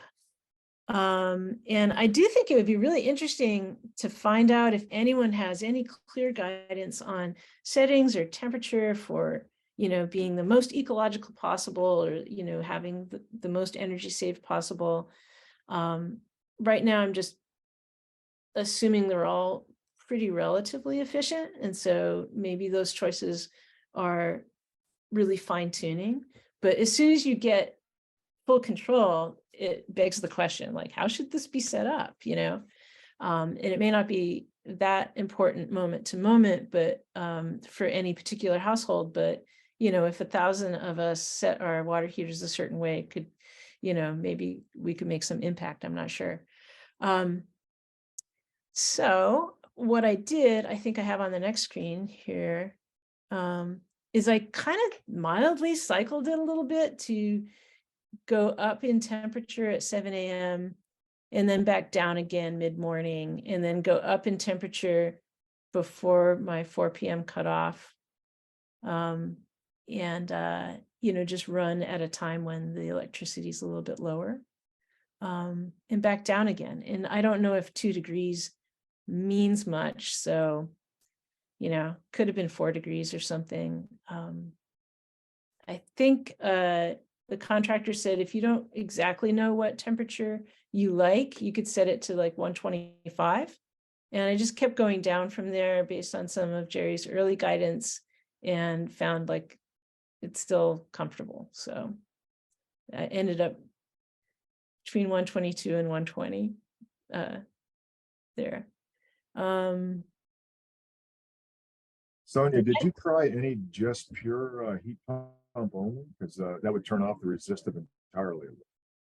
Yeah, I think I was going to do that next, because I've tried it like on a day or two, and it's fine. I think you just have to live with it for a month and decide whether you ever ran out of hot water too quickly. But I bet heat pump only would be fine for us. Yeah. Yeah. I'm just thinking, you know, we just with today's low flow showers, I mean, a 10-minute shower is like 12 gallons or something like that, right? So, right. I mean, right. with 2 of you, you could both take a shower in the morning and still have half your tank at 120 Fahrenheit. And if you know, if you set it to be at 120 whenever it is you take a shower. Yeah. Actually, I thought about that too, Dom, and the answer is no, it wouldn't. If you did do that and you had half the tank at 120, you don't actually have it at 120, because it's going to fill back up with cold water, which would be at 60 degrees. And so it's going to cool it down to about 90 degrees.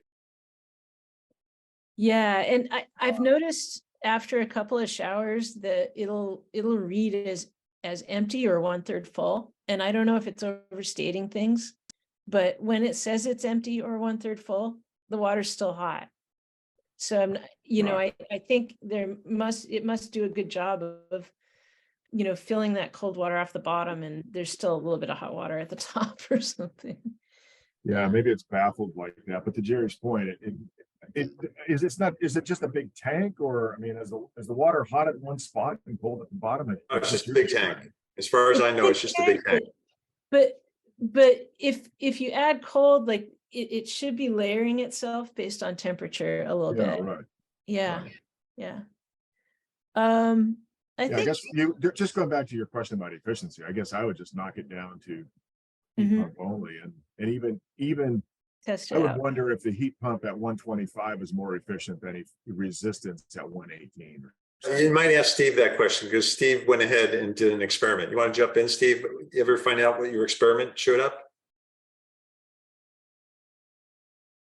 Sure. I haven't really finished the experiment, but I was finding that actually having it at a higher temperature didn't really increase the consumption levels at all. But it's hard to tell since it's really seasonal and you need to compare outside air temperatures, and we have ours in the garage. It's really a hard thing to come up with a definitive. And we have it set high. We run in heat pump only mode, but we have a bigger tank and smaller electrical service because we wanted to keep within 100 amps of our house, and we were running into issues. So about 13 minutes left for scheduled meeting time. Okay, so let's skip forward, and maybe we can come back in a few months and see if anybody has some other ideas, or have a winter conversation about this. Real quick on the rebates, you know, you can basically pay for all the work up front, and then you're going to end up getting a check back from Sonoma Clean Power. Mine came back in 4 weeks. It was really nice, very easy. And then, you know, we just plan to get our money back from the IRA. And I found this cute little graphic about front end rebates versus back end rebates. And so, you know, if some of this became front end, that'd be kind of cool too in the future. Next slide. And then you do have a cool usage report. And so at some point we could aggregate a bunch of data between a few different water heaters and figure it out. I think you'd have to kind of keep an eye on how you have it set per month. And maybe that's what you're doing, Stephen, in terms of your feedback. And then living with it's been really simple and great. We've had a lot of gravelly substance from our old water heater, and it was over 20 years old. So we're really happy to kind of preemptively switch to electric, which is kind of the way you need to do it. You have to be planful. So your house guests were the 24th. I thought they were earlier in the month. I don't know why. No, my family was here for 3 weeks in June, from the 8th onward. Okay. Yeah, and then you've got current month in that light green and previous month, but apparently no one showers that much. Yeah. A happy smelly bunch. I love it. Yep. Yeah.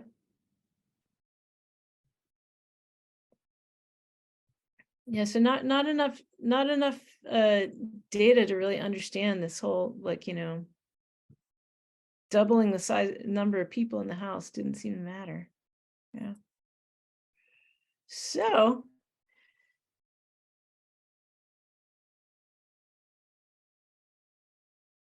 I think that's it. That's my last slide, right? I think we're good.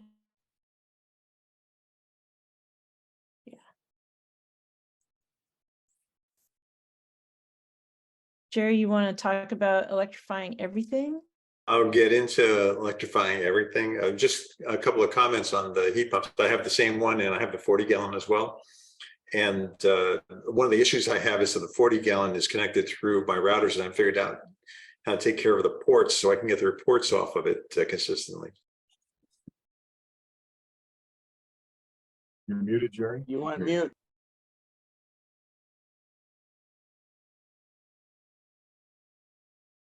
That's what happens. Take your finger off of the space key. I'm going to share my screen. Just give me 1 second here. The reason I'm doing this is I just could not get it to work right through Google. And you don't see anything yet. And wait a second, where's the presentation? And so given we got 10 minutes, are you planning to do the whole presentation? Yeah, we'll see how fast it goes. When I did the video takes 15 minutes. So we'll see how fast we go. So this is about electrify everything. In 2011, Jane Long did a study to figure out how the heck do we comply with AB 32, and her answer was electrify everything. And there were a number of conferences after that the state sponsored. And Zeno and I read a book by Saul Griffith that explains why and how that's actually possible. And I figured I'd better go check the numbers. And so I spent several weeks doing this. First of all, the basis in the book, it talks about primary energy, which is a concept that I didn't know about. And it was, where does the energy come from? And we harvested it somehow, and then we got to use it.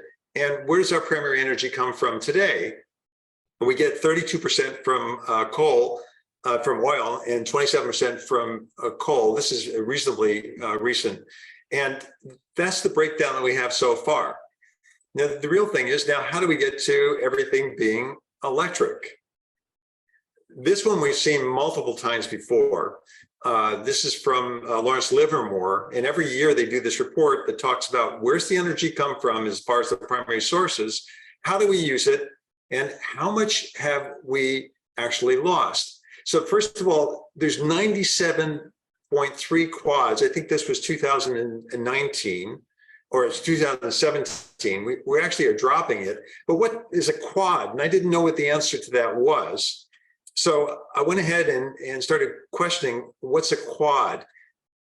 And it turns out that it is 10 to the 15th BTUs. And I put that out in a number that you can see, but maybe it's easier to relate it to what a quad is in gallons of gasoline. It's about 8 billion gallons of gasoline, 36 million tons of coal, and then it's 252 million tons of TNT, but only 25 million tons of oil. It tells us there's more energy in oil. It's actually equal to 6 seconds worth of sunlight reaching the Earth. So the energy that we use is 97 times any one of these. So multiply 97 times the 8 billion gallons of gasoline, or you can multiply the 97 times the 6 seconds of sunlight. So that's 600 seconds. And so that's 10 minutes worth of sunlight. So what can 97 quads do? And I work on the numbers. It turns out that it's equivalent to powering 485 million electric homes per year. That's only 4 times the number of homes in the United States. The book went ahead and said, if we're electrifying, guess what? We don't need all that primary energy. Basically, we start paring things away. If we electrify everything, we need less energy. And the savings can be identified in a number of different categories, and that renewables are actually sufficient to satisfy the existing needs. And that was the premise of the book. And that's why I started digging deeper and deeper into it. I'm going fast, by the way. The breakdown is, where do we use energy? And I was really surprised by this. You know, look at it, transportation is the largest portion, industry is there. There's a large chunk also of losses in producing energy. And I'll get a little deeper into that. One of the ones that Steve and I have been working on have been buildings, residential and commercial, and they're reasonably small. But going back to Lawrence Livermore picture, rejected energy, this is the primary energy that we throw away. So of that 97 quads of energy, we throw 65 quads away in the process of delivering the energy and making it useful. Where's the wasted energy? Well, again, in residential and commercial, not much. Transportation, we waste a lot of energy, as we all know, because the internal combustion engine simply is not that efficient. Industry wastes quite a bit because it relies on heat conversion, and our electric generation, and that's why it's really important to get to renewables, is 38% of the wasted energy. That's, we throw the energy away in delivering it. So then I went ahead and I said, what are the different processes? So with fossil fuel, the sun is converted into energy through photosynthesis. I was blown away by this. Photosynthesis is only 1% efficient. That is, 99% of the sunlight is not converted into energy when it hits the plant. It just bounces off. The oil and gas wells are 70 to 90% efficient. Refining is to 94% efficient. I found it interesting to find that the Shell has some of the largest battery complexes next to the refineries in order to reduce their energy consumption of electricity and their costs. Then the power plant is 45%, and then conversion's not too bad. So if we're using fossil fuels, we end up with between 22 and 33% efficiency. That's only costing us 4.3 cents per kilowatt hour. So it's amazing how little it costs us. But if we did it with wind, there's the sun again. I couldn't find a number saying how efficient the sun is in creating a wind, but wind turbines are 20 to 40% efficient. The conversion from DC to AC stays the same, and delivery to our appliances. So wind energy is 17 to 37% efficient, not all that efficient. And it's only costing 2 cents per kilowatt hour on average today. Now, the picture here of the windmills are the ones in the Netherlands. I saw even bigger ones there. They were quite amazing to look at. And then finally, we have solar. And our best solar panels are 24% efficient. That's because it doesn't convert all of the frequencies, only certain frequencies. When we do satellites in space, they're a lot more expensive solar panels because they're layered in order to do multiple frequencies. And you actually can make the panels transparent. They have up in Oregon, and the light can go through, and you can grow plants underneath and whatever else from the other frequencies that are there. Those are 20 to 24% efficient, converting.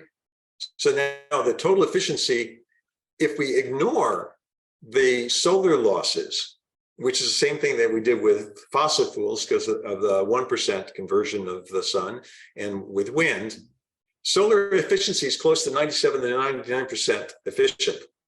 Now, it's curious that it costs 2.8 to 4.1 cents per kilowatt hour. Why it's more expensive. And that probably has to do with learning curve more than everything else. So since we're the EV club, I worried about cars. Burning a gallon of gasoline emits 8.9 kilograms of carbon dioxide per gallon of gas. Diesel's worse. Now, we also emit methane, which can be up to 80 times more impactful than carbon dioxide, and nitrous oxide, which is even worse. We're talking about thousands. But we don't know what those emissions are because it really has to do with the blend of the fuel.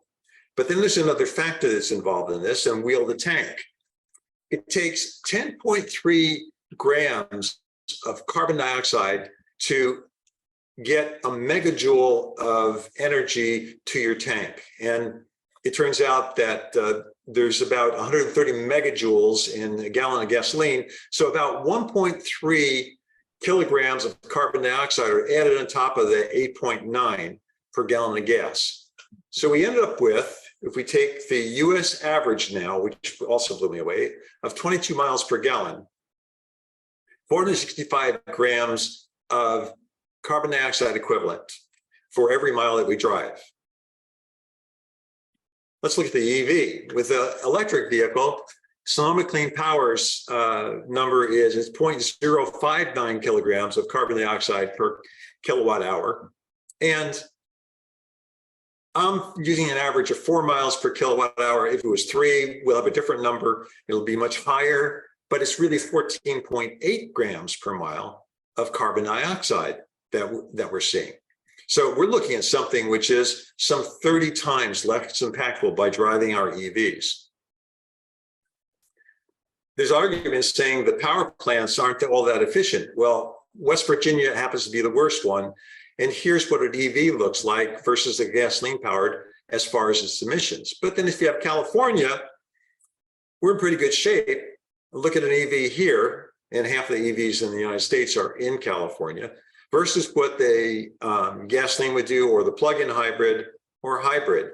And then as a national average, we see something like this. All electric still wins. And as the grid gets cleaner and cleaner, that makes it even more and more effective for us to be using electric vehicles. So back to the fossil fuels, we talked about the harvesting of 1,339 grams of carbon dioxide just to deliver the gasoline. Now, there's also ethanol, because we have ethanol in almost all of the blends that we have in the stations now. And 44% of the US corn crop is used for fuel. That's about 93 million acres of land in the United States planted in corn. Now, the reason I did this was the argument that people say, if you had all the solar panels out there, how are we going to grow things? Well, it turns out there's enough corn planted for our gasoline cars to fuel an area of 250 miles by 250 miles. It's the size of Wisconsin. So replacing the corn crops that we currently have with solar panels would yield 38,900 terawatt hours of energy annually, which is 36% more energy than is consumed in the United States in 2020. More and more of an argument on why we electrify everything. And then shipping. This came from Bill McKibben in a talk with, I just lost his name again. But he was talking about how much sea transport was used to move fossil fuels from one place to another. So 40% of our sea traffic delivers coal and oil. 3% of the global emissions are sea traffic. So we're talking about 1% reduction in global emissions just by going all electric.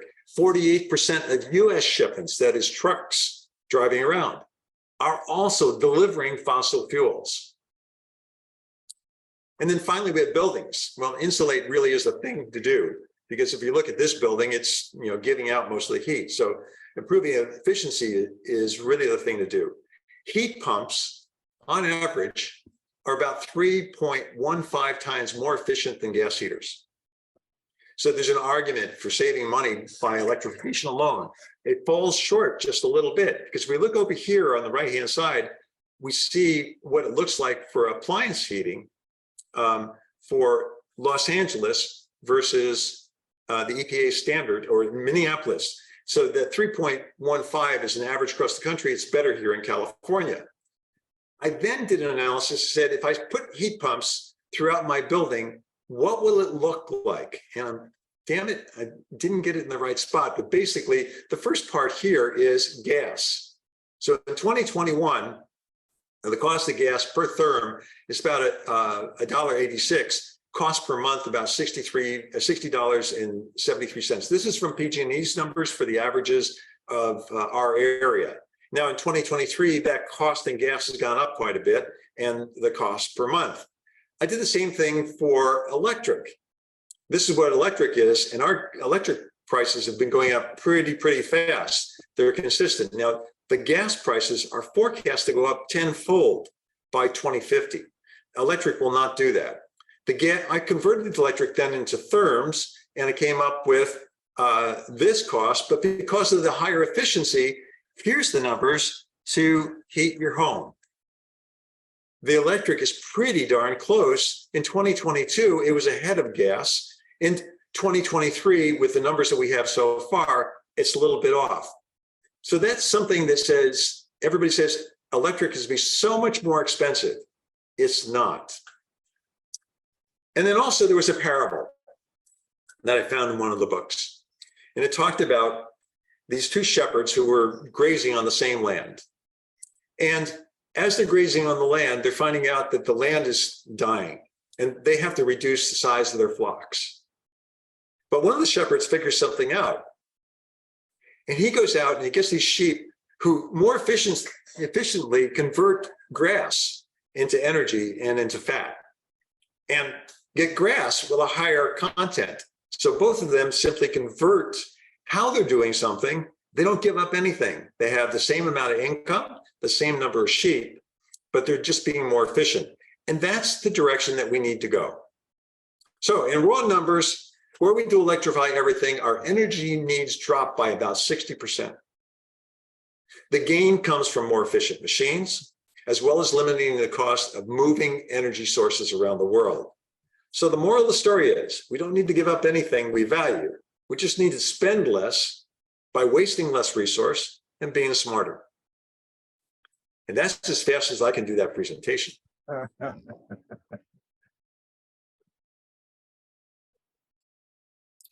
Thank you, Jerry and Sonia. All right, so we are out of time. But I want to ask a question before you go. Oh, okay. Is that argument compelling as to why we should electrify everything and why it doesn't make any sense to continue to use gas? Because in most forums I go in, somebody has an argument as to why we have to use gas, natural gas and gasoline. Brad? Yeah, it's compelling, and yeah, it is difficult to get people to listen. Yeah, there's Yeah, just, Gary, I think, oh, sorry. You're good, Brad. Oh, I was going to say, I mean, I think you're kind of preaching to the choir here in terms of this audience, but I'm curious as to what people have objected to when you've given the presentation before. Like, did they have specific concerns or? Well, I'm just starting to give the presentation. The reason for doing it was having read the book and questioning it and saying, how close are we? Because even here in the city of Sebastopol, the staff comes back and says, we have to have natural gas. Why? People can't afford to use electricity. So that was the first one for me. We don't have enough electricity is the next argument. We can't make enough electricity. We don't need as much electricity as we did gas because we need less energy. And the things that we're looking at on some of those things, like the ships, that one blew me away. 40% of shipping, 48% of shipping in the States is moving fuels around that we don't need to do anymore. yeah. But I think though the grid issue is gonna become the topic, because you know, you've got the gas lines and pipelines, et cetera, are in place, but the electric grid is going to have to catch up. And I have thought for a long time the issue was, well, if we decentralize electric production, but no, there's been coverage this week about the fact that you can't build these wind farms in a lot of places because you don't have the grid to move the power to where it's needed. Yeah. Yeah, or you get into the use case of the transportation corridor as well, right? Particularly getting into the docks coming out of Long Beach, and how do you get all the electricity you need into the Los Angeles basin to get the products off of the ships and into the state and then into the country?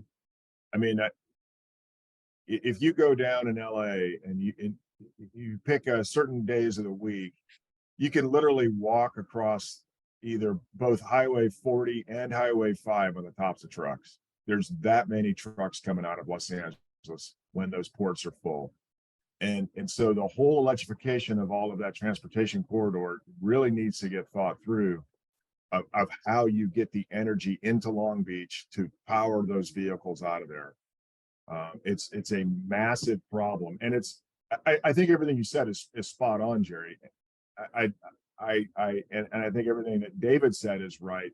The question is how do you invest to get the capitalization there fast enough? There's got to be some financial analysis. I think the dollar is in trillions to accelerate what we need to do. $1 trillion is not as big as it used to be, right? It's only 1,000 billion, and $1 billion is not as big as it used to be either, right? People have $1 billion now, not companies, right? Apple is worth 3 trillion, right? So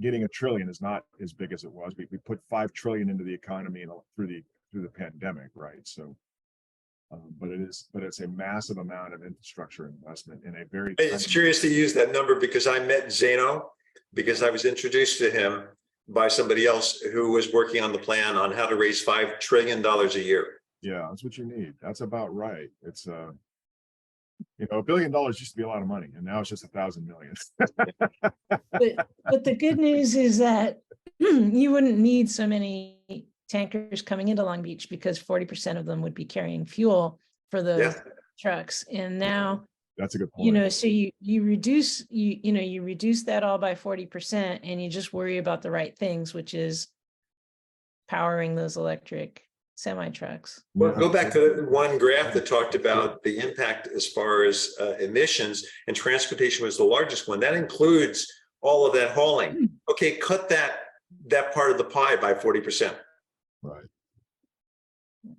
Well, I don't know how much discussion is going on about electrifying rail out of the Los Angeles port. I mean, if you were putting Yeah. that cargo onto rail, it would not cause a congestion on the highway. No, but And David, that's mandated. The electric rail is mandated. CARB is in electric rail now. Well, the other thing is that has been proposals to use smaller ships to move cargo out of LA up to Northern California, you know, to make it and get it into Stockton and Sacramento harbors, even though they'll take ocean going, but there's still the big container ships are going into LA. Yeah, that's good. Jerry, how did you handle the kind of embedded cost argument that so many people bring up for electric vehicles in particular, in terms of their? You know, I didn't carbon? cover it, Steve, in this presentation, but I found an article recently, and I should pull that one out. The embedded cost in electric vehicle is higher than it is in a combustion engine, but it turned out it's not that much higher. It's like 15–20% higher. So, I mean, as far as the carbon cost on it, and part of that's being addressed, I think. We're seeing a lot of the vehicles, but I actually saw the ratings now in some places for the embedded carbon on each one of the vehicles. It's actually, is that something we ever thought about before when we had internal combustion engines? And the answer was nobody ever gave a report on it. But today on the EVs, you actually do get a ranking for each EV.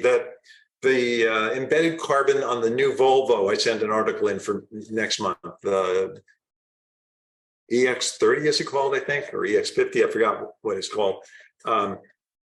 Embedded carbon, they reduced the embedded carbon. That was one of their focuses.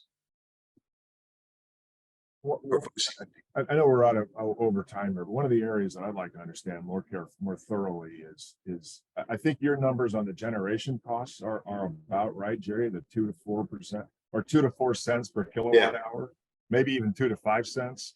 And that's to be around, you know, and yet, and Brad is right here on the chat. We're currently paying 31 cents at the house, right? So those are the new numbers that SCP is pushing out. Well, that's a long way from 2 to 4 cents. So, no, that's not what we're paying. What I gave was the cost. Okay, the cost of the electricity, we're paying 31 cents. Okay, the cost of the kilowatt hour itself, that is to create that energy, is 2.4 to 4 cents. The same thing for the gasoline. I mean, the number I used there was the cost to create the gasoline. Right. So I guess what I'd like to understand more thoroughly is the difference between the 5 cents, 4 cents, and the 31 cents. Is delivery and margin. Profit. Right. Yeah.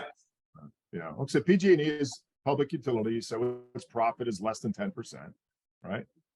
Well, and Sonoma Clean Power is a nonprofit, and you know, when they go out and they put their RFPs out there, they're looking for the power to be between 3 and 4 cents.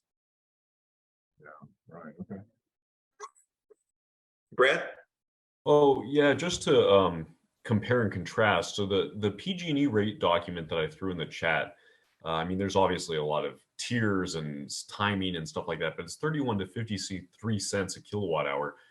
Ukiah for electricity for residential use starts out at about 18 cents a kilowatt hour, just as a comparison.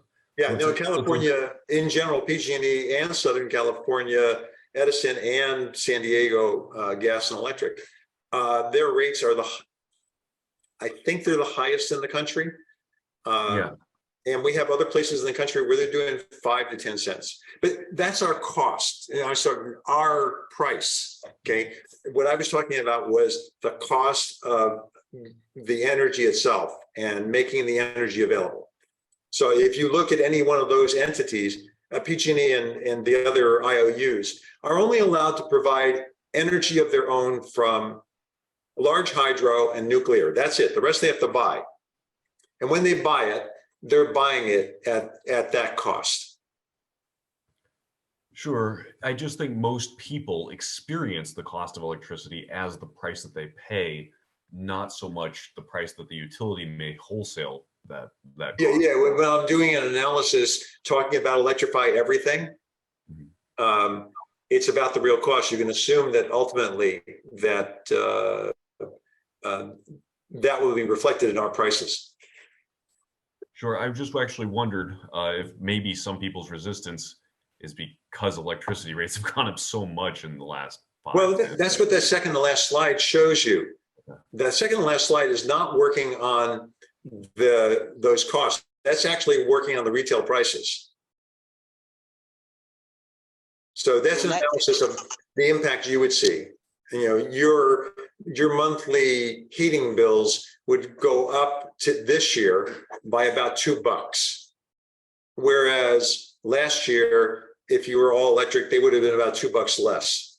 So we're pretty close to a parity. Right. Well, something like 5%, or certainly less than 10%. Yeah. It's not the numbers that everybody talks about when I'm in a meeting and they go, oh my God, I can't afford electricity. Steve and I have gone through this in the electric survey that we did in Sebastopol. Okay. All right. So we were having people leave, so we should finish out. A few links to a couple websites. One talks about hydrogen fuel and actually making it affordable and renewable. And our next meeting will be August 12th. Maybe it'll be on Zoom, but we'll try to make it a picnic. And if we're not able to do Zoom, then but we'll try to record it and get it up on YouTube so those who aren't able to in person can. And if we need a presentation, I've been working on one. I have a video. I can make it into a presentation on buying a car and getting the $7,500 IRA money for a car that's not qualified. What, you can do it by leasing? Yeah, that's how you do it. And hopefully by the time I do the presentation, I'll have the details. I just have the way I did the analysis.